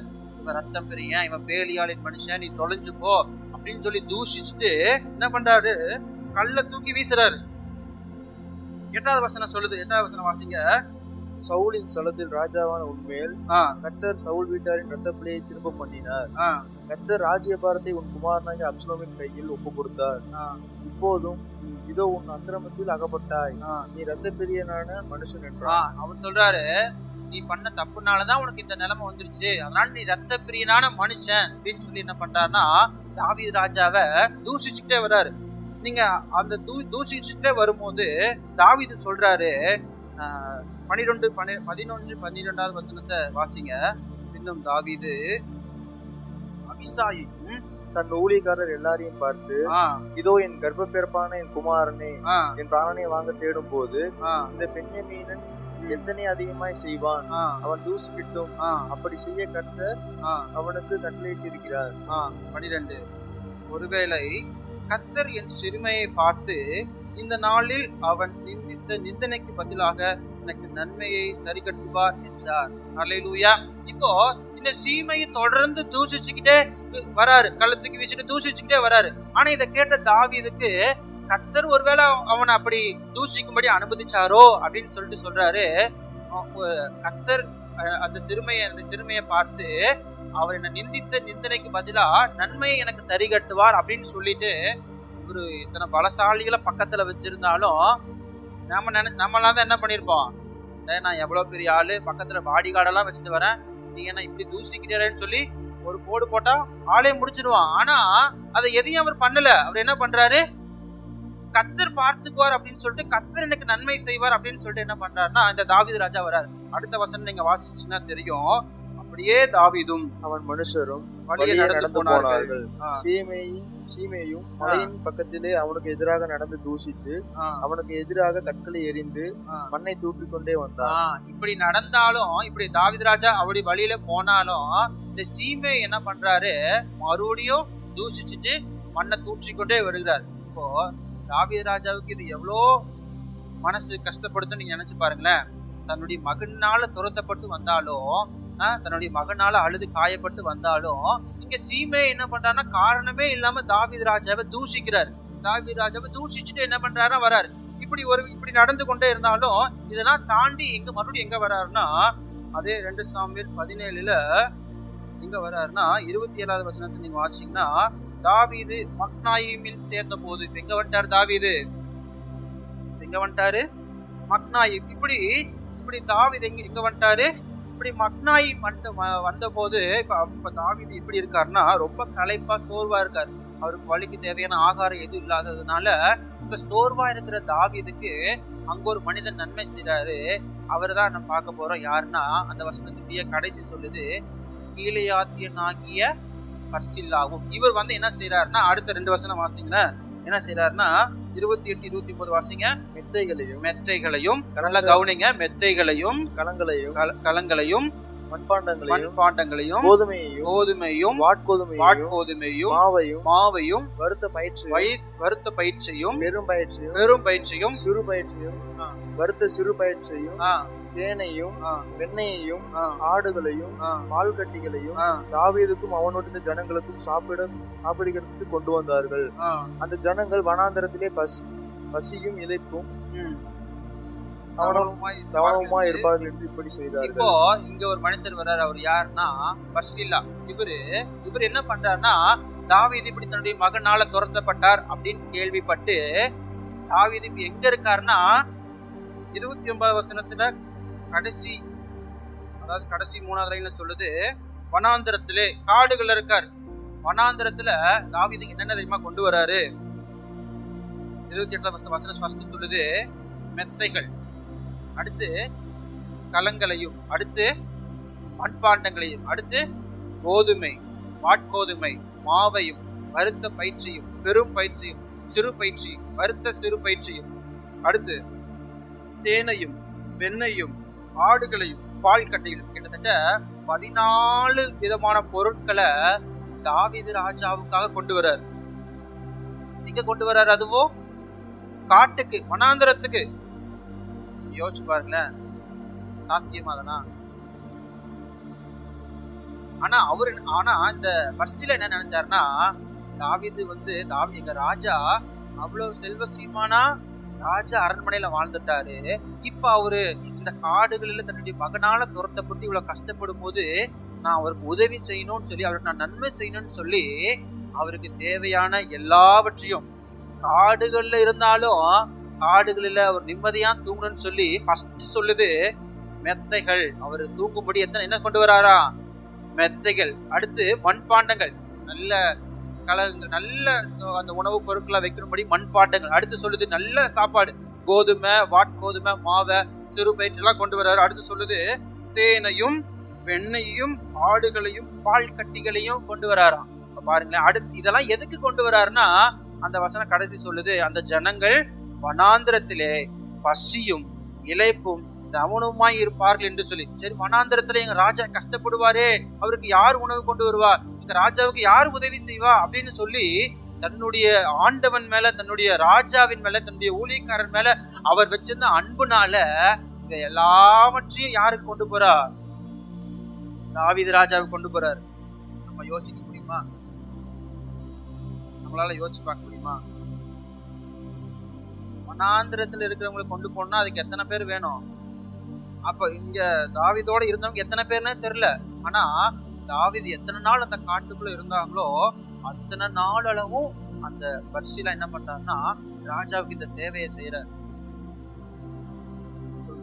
தாவீது எத்தனை நாள் இருந்தாரோ தெரியல, தாவீது அத்தனை நாள் இருந்தாலும் ராஜாவுக்கு என்ன பண்றாருன்னா அந்த சேவையை செய்ய. இது மட்டும் இல்ல, இப்ப இதுக்கப்புறம் என்ன நடக்குது அப்படின்னா, இதுக்கப்புறம் நடந்தது நான் உங்களுக்கு சொல்றேன் கேளுங்களேன். இப்ப இதுக்கப்புறம் என்ன நடக்குது அப்படின்னா, இப்ப தாவீது அந்த இஸ்ரேல் தேசத்தை விட்டு வந்ததுனால இப்ப அந்த பர்சிலா இவரை கவனிக்கிறாரு. இப்போ இந்த தாவீதினுடைய ஊழியருக்கும் தாவீதினுடைய அந்த போர்ச்சேவருக்கும் அப்சலோமுடைய போர்ச்சேவருக்கும் யுத்தம் நடந்ததுனால இதுல அப்சலோம் என்ன பண்ணிட்டாருன்னா மரணத்துல மறிச்சிட்டாரு. இப்போ அப்சலோம் மரணத்துல மறிச்சதுனால மீண்டும் தாவீது என்ன பண்றாருன்னா எங்க வர்றாரு அப்படின்னா இஸ்ரவேலுக்கு திரும்ப வர்றாரு. இஸ்ரவேலுக்கு திரும்ப வந்து ராஜாவாகும்படியா தாவீது அழைக்கப்பட்டதுனால இப்ப இந்த தாவீதும் அவனுடைய மனிதர்கள் எல்லாரும் திரும்ப எங்க வராங்க அப்படின்னா இஸ்ரவேலுக்கு திரும்ப வருகிறாங்க. இப்ப இஸ்ரவேலுக்கு திரும்ப வரும்போது தாவீது இப்ப எங்க இருக்காருன்னா இஸ்ரவேல், அடுத்து யோர்தான், அதுக்கு அடுத்துதான் இந்த மக்னாயிம், இந்த யூத நாடுகள்லாம் வரும். இப்போ இந்த யோர்தானை கடந்து போன இந்த தாவீது மீண்டுமாய் யோர்தானை கடந்து எங்க வர்றாருன்னா இந்த இஸ்ரவேலுக்கு வர்றாரு. இப்போ இந்த இஸ்ரவேலுக்கு போகிறதுக்கு ஒரு ஸ்டெப் என்னன்னா இந்த யோர்தானை கடந்துதான் எங்க போக முடியும்னா இஸ்ரவேலுக்கு போகணும். இப்ப இந்த இஸ்ரவேலுக்கு மீண்டுமாய் ராஜாவை வழி அனுப்பும்படியா மீண்டுமாய் யார் வர்றார் அப்படின்னா நீங்க 19வது அதிகாரம் 30வது வசனத்துல 31வது வசனத்துல இருந்து நம்ம பார்த்தோம்னா ராஜாவை வழிவிட்டு அனுப்ப அவனோட கூட யோர்தானின் துறை மட்டும் என்ன பண்றாரு இந்த பர்சிலா வராரு. யார் வரா? ராஜாவுக்கு இத்தனை வேலை செஞ்சதோடு இல்லாம அவரை பத்திரமா என்ன பண்றாருன்னா அவரை வழிவிட்டு அனுப்பணும், அவரை ராஜாவை வழிவிட்டு அனுப்பும்படி என்ன பண்றாருன்னா இந்த யோர்தான் மட்டும் வராரு. இப்போ இந்த பர்சிலா யார் அப்படிங்கறத 2 சாமுவேல் 19:32 வசனம் சொல்லுது. நீங்க பாருங்க, பர்சிலா 80 வயது சென்ற கிழவனாயிருந்தான். பர்சிலா யாரு? வயது சென்ற கிழவன். அவனுக்கு எவ்வளவு வயசா? 80 வயசு. அடுத்து சொல்லுது, ராஜா மக்னாயிமிலே தங்கி இருக்கும் மட்டும் அவனை பராமரித்து வந்தான். என்ன சொல்றாரு? மக்னாயிமிலே இந்த வனாந்திரத்துல தங்கி இருக்கும் மட்டும் அவனை பராமரிச்சு வந்தது யாரு?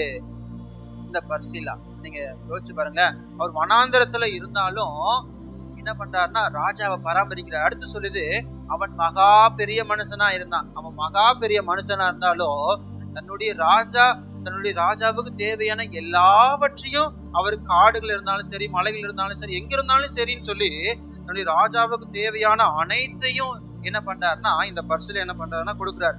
இப்போ இத்தனை செஞ்சு இந்த பர்சிலாவை ராஜா வழிவிட்டு அனுப்பணும் அப்படின்னு சொல்லி இந்த ராஜாவுக்கும் பர்சிலாவுக்கும் நடந்த உரையாடல நம்ம 33வது அதிகாரத்திலிருந்து வாசிக்க முடியும்.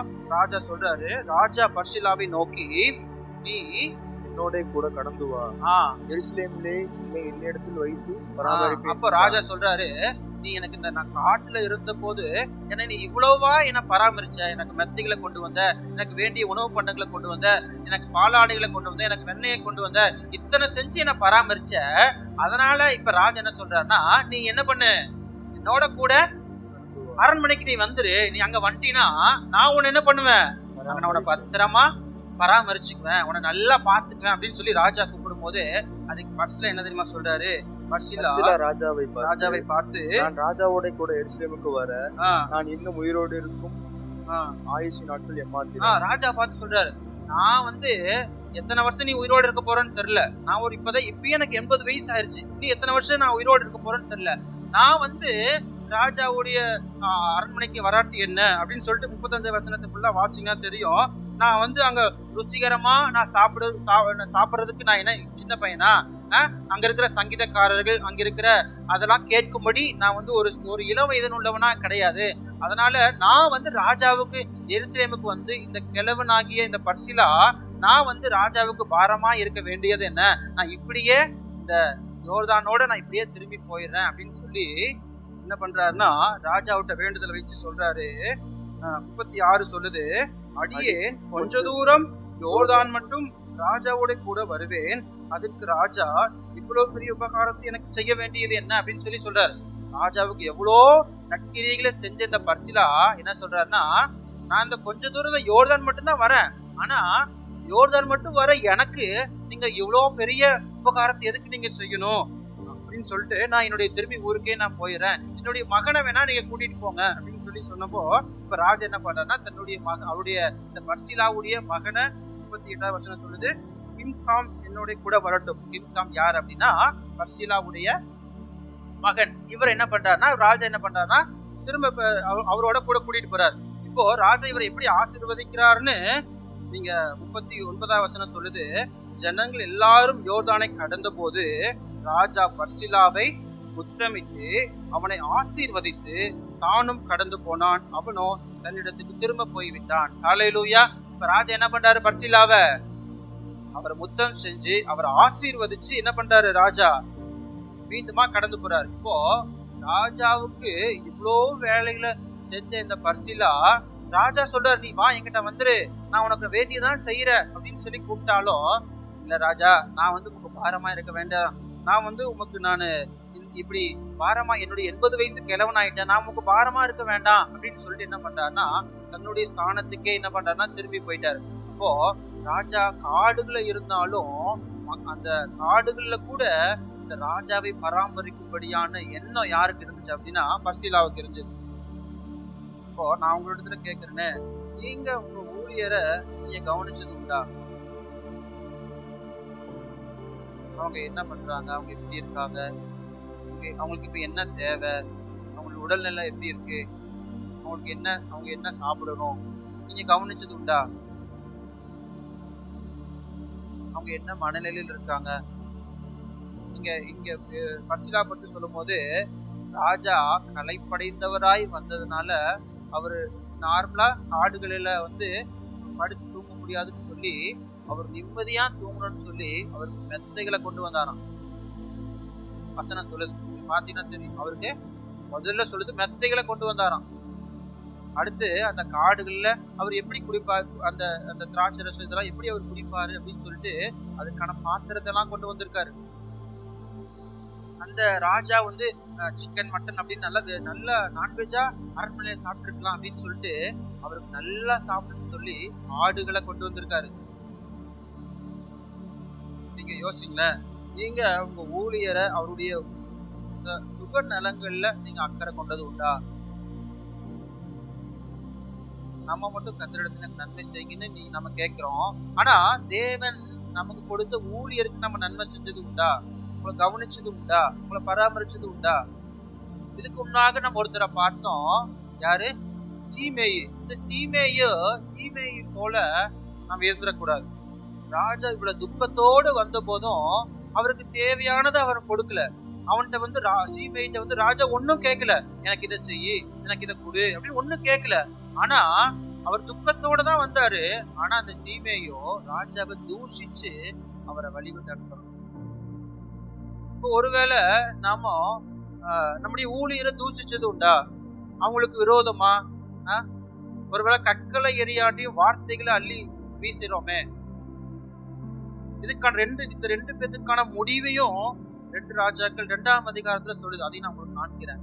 ராஜாவுக்கு நன்மை செஞ்சது உண்டான முடிவும் ராஜாவுக்கு தீமை செஞ்ச உண்டான முடிவை நான் உங்களுக்கு காண்கிறேன் பாருங்க.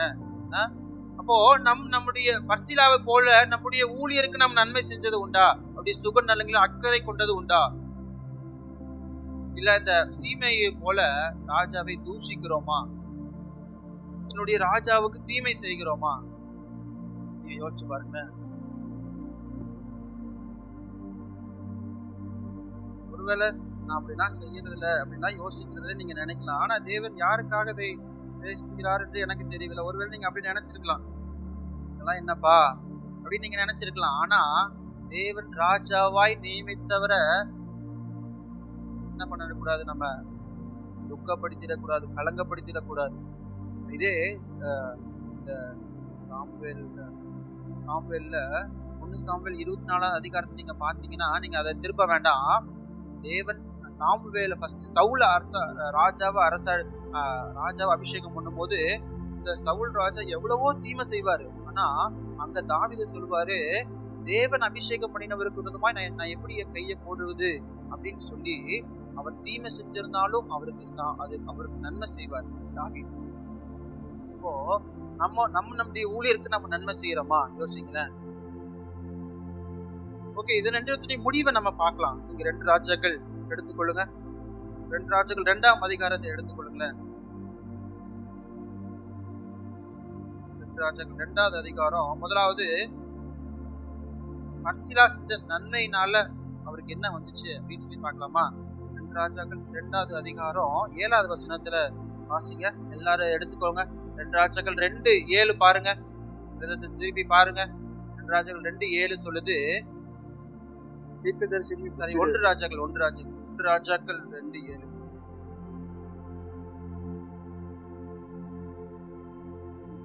2:7. கீலேயாத்தியனான பர்சிலாயின் குமாரருக்கு தயை செய்வாயாக, அவர்கள் உன் பந்தியிலே சாப்பிடுவதுடன் இருப்பார்களாக. போதும். இங்க பாருங்க, இப்ப ராஜா தாவீது ராஜா முதிர் வயது ஆயிட்டாரு. முதிர் வயது ஆனதுனால அடுத்து நீ என்ன செய்யணும், அடுத்து நீ என்ன பண்ணணும் அப்படிங்கறத தன்னுடைய மகனாகிய சாலமோனுக்கு கற்றுக் கொடுக்கிறார். நீ இதை செஞ்சிருக்கணும், இந்த பிள்ளைகளுக்கு இதை செஞ்சிருக்கணும், இவங்க எனக்கு நன்மை செஞ்சதுனால இதை செஞ்சிருக்கணும் அப்படின்னு சொல்லி ஒவ்வொருவருக்கும் கற்றுக் கொடுக்கும் போது இங்க பர்சிலாவை பத்தி தன்னுடைய மகனாகிய சாலமோனுக்கு சொல்றாரு. என்னன்னா, கீலேயாத்தியனான பர்சிலாவின் குமாரருக்கு தயை செய்வாயாக, அவர்கள் உன் பந்தியிலே சாப்பிடுவர்களுடனே இருப்பார்களாக. உன் சகோதரனாகிய அப்சலோமுக்கு முன்பாக நான் ஓடி போகையில் அவர்கள் என்னை ஆதரித்தார்கள். ஹல்லேலூயா, ஹல்லேலூயா. அப்போ அவர் அதை நினைவு கூறாரு. அவர் பர்சிலா என்ன ஆதரிச்சான், அதனால நீ யாருக்கு தயை செய்யணும்? பர்சிலாவின் குமாரருக்கு என்ன பண்ணணும்? நீயே தயை செய்யணும். அடுத்து சொல்றாரு, அவர்கள் உன் பந்தியிலே சாப்பிட கடவர்கள்.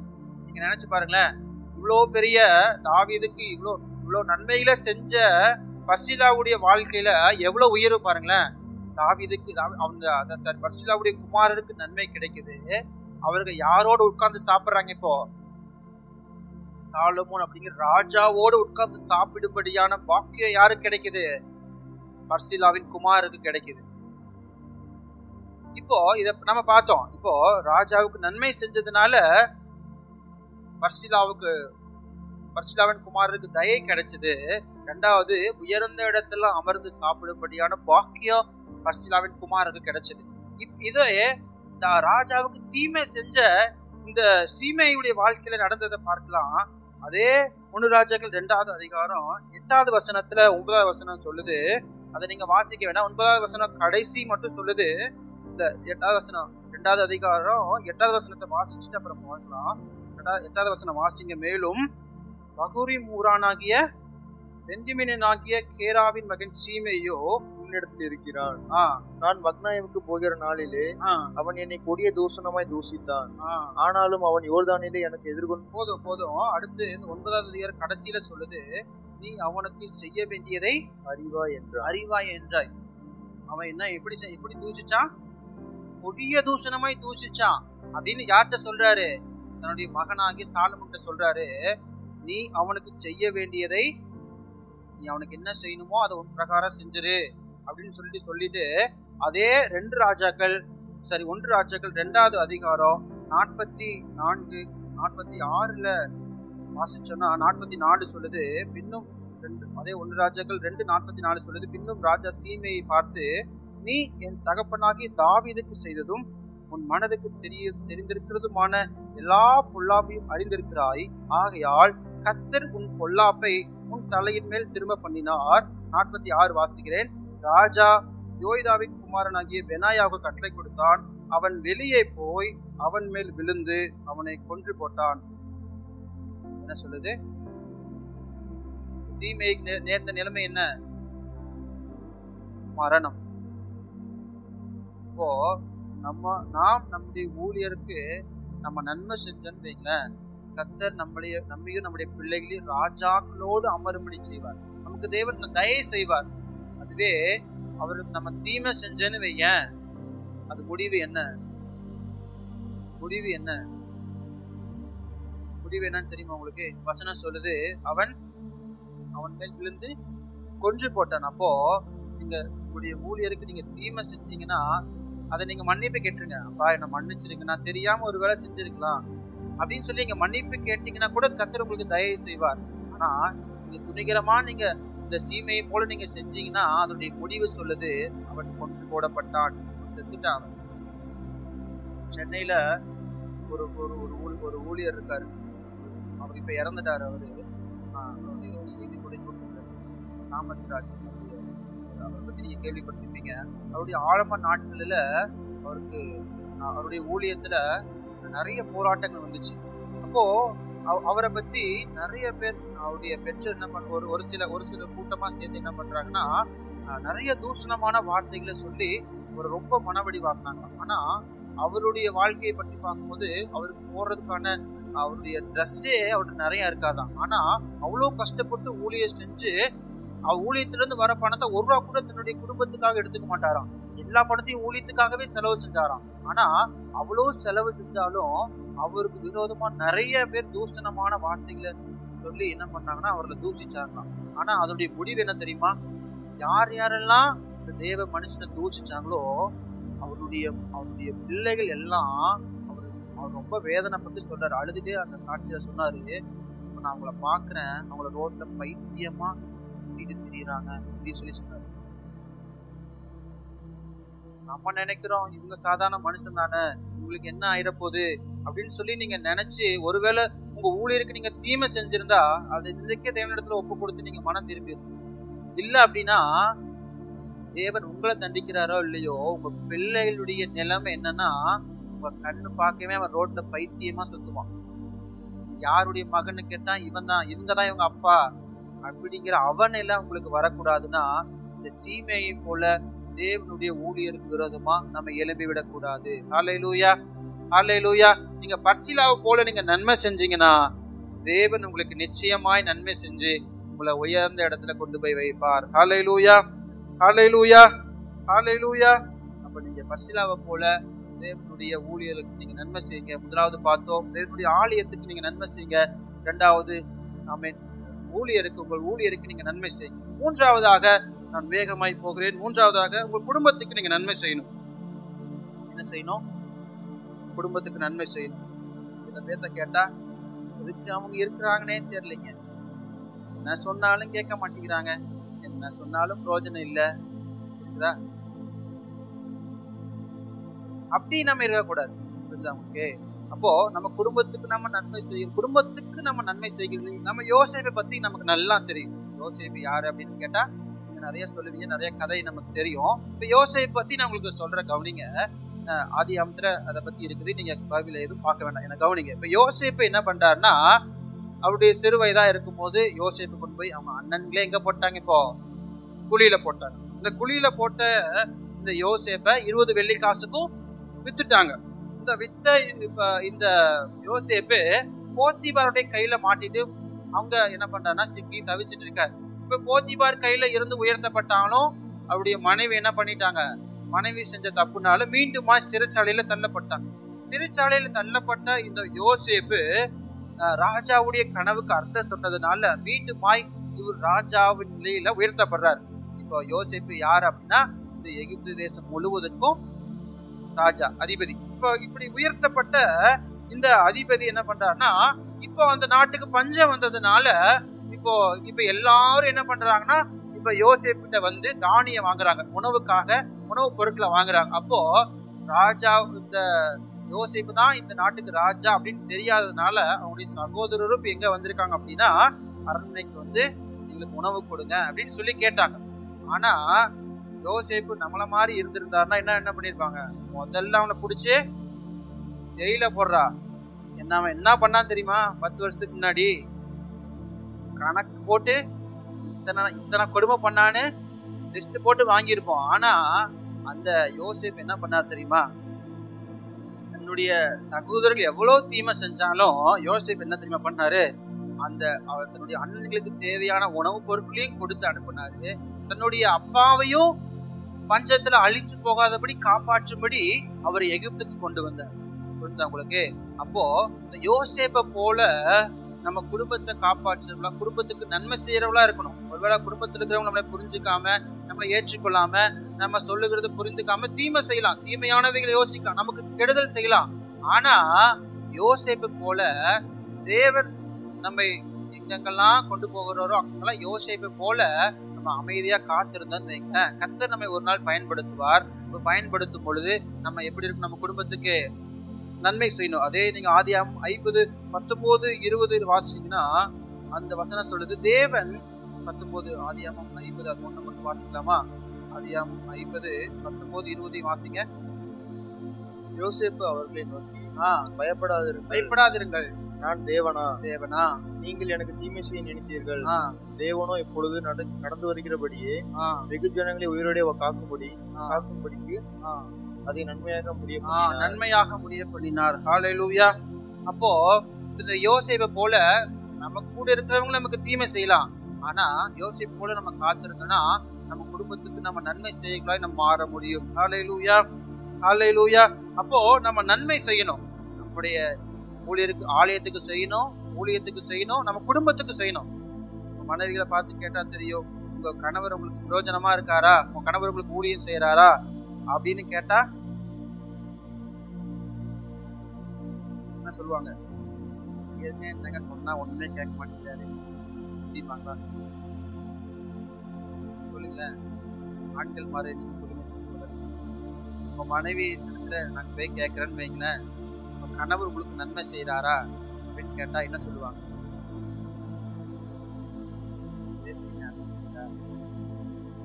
நீங்க சொல்லுங்க மனைவிகளே, உங்க கணவர்களுக்கு நீங்க நன்மை செய்யறீங்களா? உங்க பிள்ளைகளுக்கு நீங்க நன்மை செய்யறீங்களா? குடும்பத்துக்கு நீங்க நன்மை செய்யறீங்களா? உங்களால உங்க குடும்பம் வந்து உங்களால அதாவது சொல்லுவாங்கல்ல தெண்டச்சோறுன்னு சொல்லுவாங்கல்ல, அந்த மாதிரி உங்க குடும்பத்துக்கு நீங்க இருக்கீங்களா?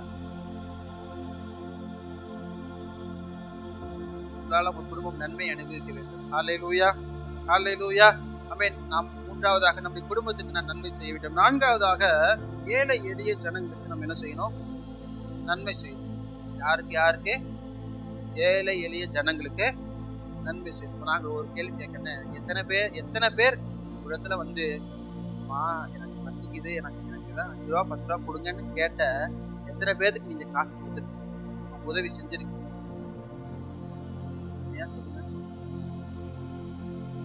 கொடுத்துருக்கீங்களா, செஞ்சிருக்கீங்களா? கர்த்தர் அதை பாக்குறாரு. நம்ம அதை செய்யணும்னு தான் கர்த்தர் நம்மளை விரும்புகிறார். அப்போ நம்ம ஏழை எளிய ஜனங்களுக்கும் நம்ம நன்மை செய்யணும். அவங்கள பார்த்தா அவங்க சும்மா அவங்க யாரோ ஏமாத்திட்டு போறாங்க, ஆனா உங்க மனசு பாதிக்கப்படாதபடி நீங்க என்ன செஞ்சிடணும் அப்படின்னா நீங்க நன்மை செஞ்சிடணும். அவன் ஏமாத்திட்டு போறான், அவன் போய் அந்த காசை வச்சு என்னமோ பண்ற போறான். உங்களுக்கு காசு புரிய கஷ்டமாச்சுன்னா ஒரு 10 ரூபா பிஸ்கெட் பாக்கெட்டோ ஒரு தண்ணி பாக்கெட்டோ ஒரு 2 இட்லியே வாங்கி கொடுத்தீங்கன்னா கூட ரொம்ப நல்லது. இப்போ நம்ம யாருக்கு நன்மை செய்யணும்? ஏழை எளிய ஜனங்களுக்கு நம்ம நன்மை செய்யணும். வேதாமத்துல தாவீது என்ன பண்ணாருன்னா 1 சாமுவேல் 22:22 2வது வசனம் வாசிக்கலாமா? 1 சாமுவேல் 22 2வது வசனம் சொல்லுது, ஒடுக்கப்பட்டவர்கள் கடன்பட்டவர்கள் முறுமுறுக்கிறவர்கள் யாவரும் அவனோட கூடிக்கொண்டார்கள், அவன் அவர்களுக்கு தலைவனானான். இந்த பிரகாரமாக ஏறக்குறைய 400 பேர் அவனோடு இருந்தார்கள். தாவீது யாருக்கு தலைவன்? ஒடுக்கப்பட்டவர்கள், கடன்பட்டவர்கள், முறுமுறுக்கிறவர்கள். இவருக்கெல்லாம் தலைவன் யாரு? தாவீது. பாருங்களா, இவங்க எல்லாத்தையும் மற்றவங்க வெறுக்கலாம், ஆனா நம்ம இவங்க எல்லாத்தையும் நம்ம சேர்த்துக்கணும், நம்ம நன்மை செய்யணும் அப்படின்னு சொல்லிதான் தேவன் நம்மளை ஆசீர்வதிக்கிறார். ஹல்லேலூயா. உபாகமம் 26:12 சொல்லுது, திக்கற்ற பிள்ளையும் விதவையும் உன் வாசல்களில் புசித்து திருப்தியாகும்படி அவர்களுக்கு கொடு அப்படின்னு சொல்லி சொல்றார். உபாகமம் 26:12 திக்கற்ற பிள்ளைகளுக்கு விதவைகளுக்கு நீ கொடுத்து நீ திருப்தியாக்கு அப்படின்னு சொல்லி சொல்றாரு. அதே உபாகமம் 16:14 சொல்லுது, பண்டிகையிலே திக்கற்ற பிள்ளையும் விதவையும் நீ சந்தோஷப்படுத்து அப்படின்னு சொல்லி சொல்றாரு. பண்டிகையில உனக்கு ஒரு பண்டிகை வருதா, உனக்கு ஒரு ஃபங்க்ஷன் வருதா, உன் குடும்பத்துக்கு ஒரு நல்லது நடக்குதா, அப்ப நீ யார திக்கற்ற பிள்ளையும் விதவையும் நினைத்து அவர்களை நீங்க சந்தோஷப்படுத்து அப்படின்னு சொல்லி சொல்றாரு. அதுவே சகரியா 7:10 சொல்றாரு, நீங்க அவளை ஒடுக்காத, திக்கற்ற பிள்ளையும் விதவையினையே ஒடுக்காத அப்படின்னு சொல்லி சொல்றாரு. சங்கீதம் 10:14 சொல்லுது, திக்கற்ற பிள்ளைகளுக்கு சகாயர் நீரே. அப்போ திக்கற்ற பிள்ளைகளுக்கு யார் சகாயர்? கர்த்தரே அவளுக்கு சகாயர். அப்போ நம்ம என்ன பண்ணக்கூடாது? ஒழுக்க கூடாது. இன்னொன்னு யாக்கோபு 1:27 அதை மட்டும் நம்ம வாசிக்கலாமா? யாக்கோபு 1:27 அதை மட்டும் நம்ம வாசிக்கலாம். யாக்கோபு 1:27 சொல்லுது, திக்கற்ற பிள்ளைகளும் விதவைகளும் படுகிற உபத்திரவத்திலே அவர்களை விசாரிக்கிறதும் உலகத்தால் கரைபடாதபடிக்கு தன்னை காத்துக் கொள்ளுகிறதுமே பிதாவாகிய தேவனுக்கு முன்பாக மாசில்லாத சுத்தமான பக்தியா இருக்கிறது. மாசில்லாத சுத்தமான உண்மையா நீங்க கர்த்தரை ஆராதிக்கிறீங்கன்னா நீங்க என்ன செய்யணுமா? திக்கற்ற பிள்ளைகளையும் விதவைகளையும் நீங்க விசாரிக்கணும், உதவி செய்யணும். உங்களுக்கு ஒரு யாராவது முடியாம இருந்திருந்தானா நீங்க அவங்கள்ட்ட போய் நான் உங்களுக்காக 5 மணி நேரம் நான் உங்களுக்காக ஜெபம் பண்றேன் அப்படின்னு சொல்றதுல ஒரு பயனும் இல்லை. நீங்க 5 ரூபா பிஸ்கெட் பாக்கெட் வாங்கி கொடுத்தா கூட போதும் உங்களுக்கு. நான் உங்கள்ட்ட போய் உங்களுக்கு இந்த கஷ்டம் எல்லாம் மாறணும், அதுக்காக நான் 5 மணி நேரம் ஜெபம் பண்றேன் உங்களுக்காக அப்படின்னு சொல்றதுல ஒரு பயனும் இல்லை. அதுக்காக நீங்க ஒரு ஒரு பிஸ்கெட்டையும் ஏதோ ஒரு தண்ணியை நீங்க வாங்கி கொடுத்தீங்கன்னா அதுதான் உண்மையான பக்தி அப்படின்னு சொல்லி கர்த்தர் சொல்லுகிறார். ஹல்லேலூயா. அப்போ நீங்க ஏழை எளியவர்களுக்கு உதவி செய்கிறவர்களா, நன்மை செய்கிறவர்களா? உங்களுடைய வருமானம், உங்களுக்கு ஒரு கொஸ்டின் கேட்கிறேன், உங்க வருமானத்துல 1% இந்த ஏழைகளுக்கு நீங்க கொடுக்குறீங்களா? 1000 ரூபாய் வருதுன்னா 1000 ரூபாய்ல 1% எவ்வளோ? 1% நான் கேட்கிறேன். 1000 ரூபாய்ல 1%ங்கிறது 10 ரூபான்னு நினைக்கிறேன். 10 ரூபாய். 10 ரூபாய நீங்க ஏழைகளுக்கு கொடுக்குறீங்களா? வர வருமானத்துல 1%, 1% நீங்க கொடுக்குறீங்களா? நான் ஏன் இதெல்லாம் சொல்றேன்னா, நாங்க எல்லா வருமானத்தையும் வாரம் இதை நான் செய்வோம். கர்த்தர்களை ஆசீர்வதிக்கிறது தெரியுமா உங்களுக்கு? வருடம் அப்படிங்கும் போது அது எத்தனையோ நான் கொஞ்சம் தான் சேமிச்சு வைப்பாங்க இந்த பணத்தை எல்லாம். நீங்க 1% தான் நான் சொல்றேன் உங்களுக்கு. நீங்க உங்களுக்கு நாளைக்கு எவ்வளவு வேணா நீங்க செய்யலாம். அப்போ உங்க வருமானத்துல நீங்க எப்படி கடவுளுக்கு தசமா கொடுக்குறீங்களோ, நீங்க எப்படி கடவுளுக்கு காணிக்கை கொடுக்குறீங்களோ, அது போல உங்க வருமானத்துல 1% நீங்க யாருக்கு உதவி செஞ்சிருக்கணும்? ஏழைகளுக்கு நீங்க உதவி செஞ்சிருக்கணும். அதான் கர்த்தர் விரும்புகிறார். ஹல்லேலூயா. அப்போ நீங்க ஏழைகளுக்கு உதவி செஞ்சீங்கன்னா அதுக்கான பலன் என்ன தெரியுமா? 19:21 சொல்லுகிறது. 19:21 சொல்லுங்களேன், அது படிங்க. அதற்கு இயேசு, நீ பூர்ண சத்குணனாய் இருக்க விரும்பினால் போய் உனக்கு உண்டானவைகளை விற்று தரித்திரருக்கு கொடு, அப்பொழுது பரலோகத்தில் உனக்கு பொக்கிஷம் உண்டாயிரும். அதுக்கான பலன் என்ன? பரலோகத்திலே உங்களுக்கு பொக்கிஷம் உண்டாயிரும். ஏழைகளுக்கு நீங்க செஞ்சீங்கன்னா உங்களுக்கான பொக்கிஷத்தை தேவன் ரெடி பண்ணி வச்சிருக்காரு. கொடுத்தீங்கன்னா தேவனிடத்திலிருந்து வாங்கிக்க முடியும். ஹல்லேலூயா. அப்போ நீங்க ஏழைகள் நீங்க கொடுக்கணும், அதை கர்த்தர் விரும்புகிறார். அடுத்ததா கடைசியா நாம் பார்க்க போறோம், பகைவர்களுக்கு நன்மை செய்ய வேண்டும். நம்மை பகைக்கிற ஒவ்வொருவருக்கும் நம்ம என்ன செய்யணுமா? நன்மை செய்யணுமா? பகைக்கிற ஒவ்வொருவருக்கும் நன்மை செஞ்சிடுவீங்களா? என்ன செய்வீங்களா? இதுக்கு சிறந்த ரோல் மாடல் யாரு அப்படின்னா இயேசு கிறிஸ்து. அவர் நம்ம எவ்வளவோ அவருக்கு தீமை செஞ்ச போதும், அவரை வேண்டான்னு ஓடுன போதும், அவர் இன்ன வரைக்கும் நம்ம தேடி வந்து நம்ம நேசித்து கொண்டே இருக்கார். ஹல்லேலூயா. அதான் சங்கீதம். சரி, மத்தேயு 5:44 சொல்லுது, சத்துருக்களை சிநேகியுங்கள், பகைக்கிறவர்களுக்கு நன்மை செய்யுங்கள், உங்களை பகைக்கிறவர்களுக்கு நன்மை செய்யுங்கள், உங்களை நிந்திக்கிறவர்களுக்காகவும் உங்களை துன்பப்படுத்துவதற்காகவும் ஜெபம் பண்ணுங்க. அப்போ உங்கள் சத்துருக்களுக்கு நீங்க என்ன பண்ணுமா? நன்மை செய்யணுமா? உங்களை பகைக்கிறவர்களுக்கு நன்மை செய்யணுமா? அதைத்தான் கர்த்தர் நம்மிடத்துல விரும்புகிறார். இதை யாரு சரியா செஞ்சார்னா இயேசு செஞ்சார். எபேசியர் 2:14-16 வாசிக்குமா? எபேசியர் 2:14-16 எப்படி எனில் அவரே நம்முடைய சமாதான காரணராகி இருதரத்தாரையும் ஒன்றாக்கி பகையாக நின்ற பிரிவினையாகிய நடுச்சுவரை தகர்த்து சட்டதிட்டங்களாகிய நியாயப்பிரமாணத்தை நம்முடைய மாம்சத்தினாலே ஒழித்து இருதரத்தாரையும் தமக்குள்ளே ஒரே புதிய மனுஷனாக சிருஷ்டித்து இப்படி சமாதானம் பண்ணி பகையை சிலுவையினால் கொன்று அதனாலே இருதரத்தாரையும் ஒரே சரீரமாக தேவனுக்கு ஒப்புருவாக்கினார். தேவன் என்ன பண்ணார்னா பகையை சிலுவையினாலே கொன்று இருதரத்தாரையும் தூரமா இருந்த நம்ம என்ன பண்ணார்? இப்போ கிறிஸ்துவுடனே கூட இணைத்திருக்கிறார். ஹல்லேலூயா. சிறந்த உதாரணம் உங்களுக்கு சொல்லணும் அப்படின்னா இயேசு கிறிஸ்து. இன்னொருத்தரை சொல்லணும் அப்படின்னா நீங்க தாவீதை கூட நீங்க சொல்லலாம். 1 சாமுவேல் 24:17, 1 சாமுவேல் 24:17 சொல்லுது. அங்க என்ன நடக்குது அப்படின்னா, இந்த தாவீதுக்கு விரோதமா சவுல் என்ன பண்றாருன்னா அநேக வழிகளில தாவீதை கொல்லும்படியா சவுல் வந்து எழுப்பி நிற்கிறார். ஆனா அப்படி எழுப்பி நின்னாலும் சவுலை கொல்லும்படி தாவீதுக்கு வாய்ப்பு கிடைச்சது. ஆனா தாவீது அந்த வாய்ப்பை பயன்படுத்தாம அவருடைய சால்வை நுனித்தோலை மட்டும் கட் பண்ணிட்டு அவர் போயிட்டு சொல்றாரு. அந்த 24:17 சொல்லுது,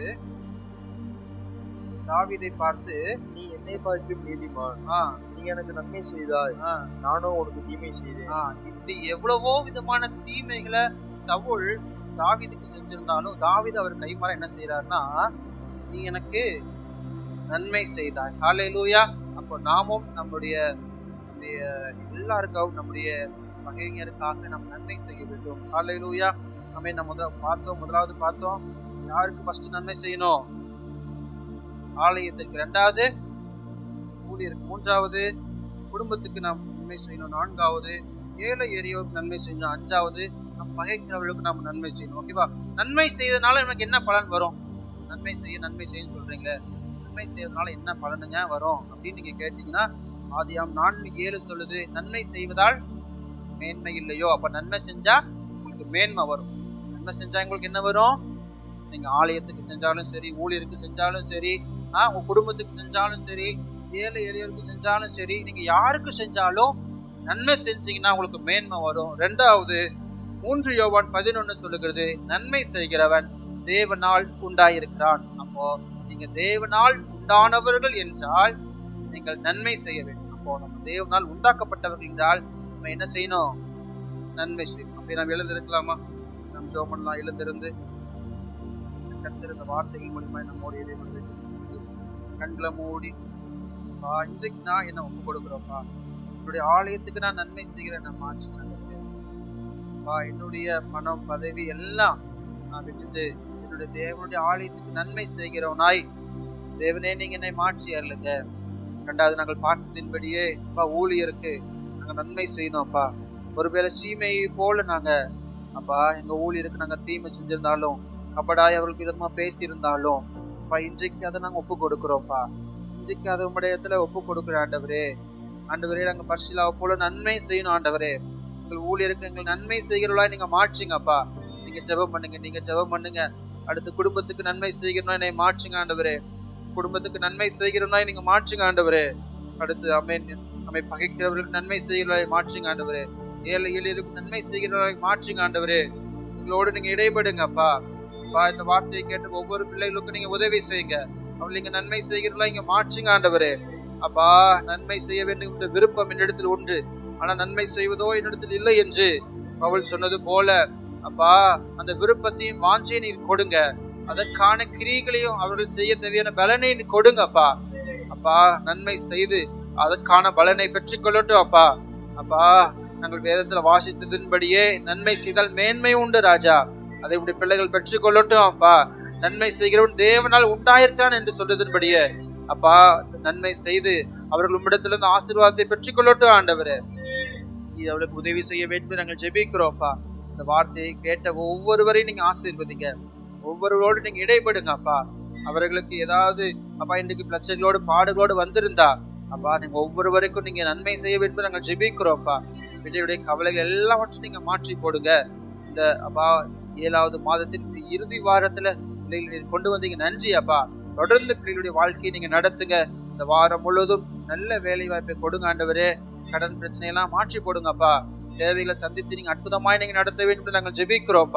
ஒரு குறைவு இல்லாமல் நீங்க நடத்தி வரலங்க. நீங்க அவர்களுக்கு நீங்க நன்மை செய்யுங்க ஆண்டவரே. அவர்களும் உங்களுக்கு நன்மை செய்கிறவரை நீங்க மாற்றுங்க ஆண்டவரே. பெரிய காரியங்கள் எதிர்பார்க்கிறோம், நீங்க செய்தலுங்க. இன்னைக்கு வர தடைப்பட்ட பிள்ளைகளை வருகிற நாட்கள் ஆலயத்துக்கு கொண்டு வந்து அவர்களை ஆராதிக்க செய்ய வேண்டும் நாங்கள் ஜெபிக்கிறோம். எங்களை தாழ்த்தி ஒப்பு கொடுக்கிறோம். எல்லாரையும் பலப்படுத்தி அல்லங்க சுகபத்திரமாய் கொண்டு வந்தீர், சுகபத்திரமாய் கொண்டு செல்லுங்க. ஆசீர்வதிக இயேசு கிறிஸ்துவின் அதிகாரமுள்ள நாமத்தில் ஜெபிக்கிறோம் நல்ல பிதாவே. என் ஆத்துமாவே கர்த்தரை ஸ்தோத்திரி, முழு உலகமே பரிசுத்த நாமத்தை ஸ்தோத்திரி. ஆத்மாவே கர்த்தரை ஸ்தோத்திரி, கர்த்தர் செய்த பரவாது. ஹல்லேலூயா, ஹல்லேலூயா, ஹல்லேலூயா. கர்த்தர் தாமே உங்கள் ஒவ்வொருவரையும் ஆசீர்வதிப்பார்.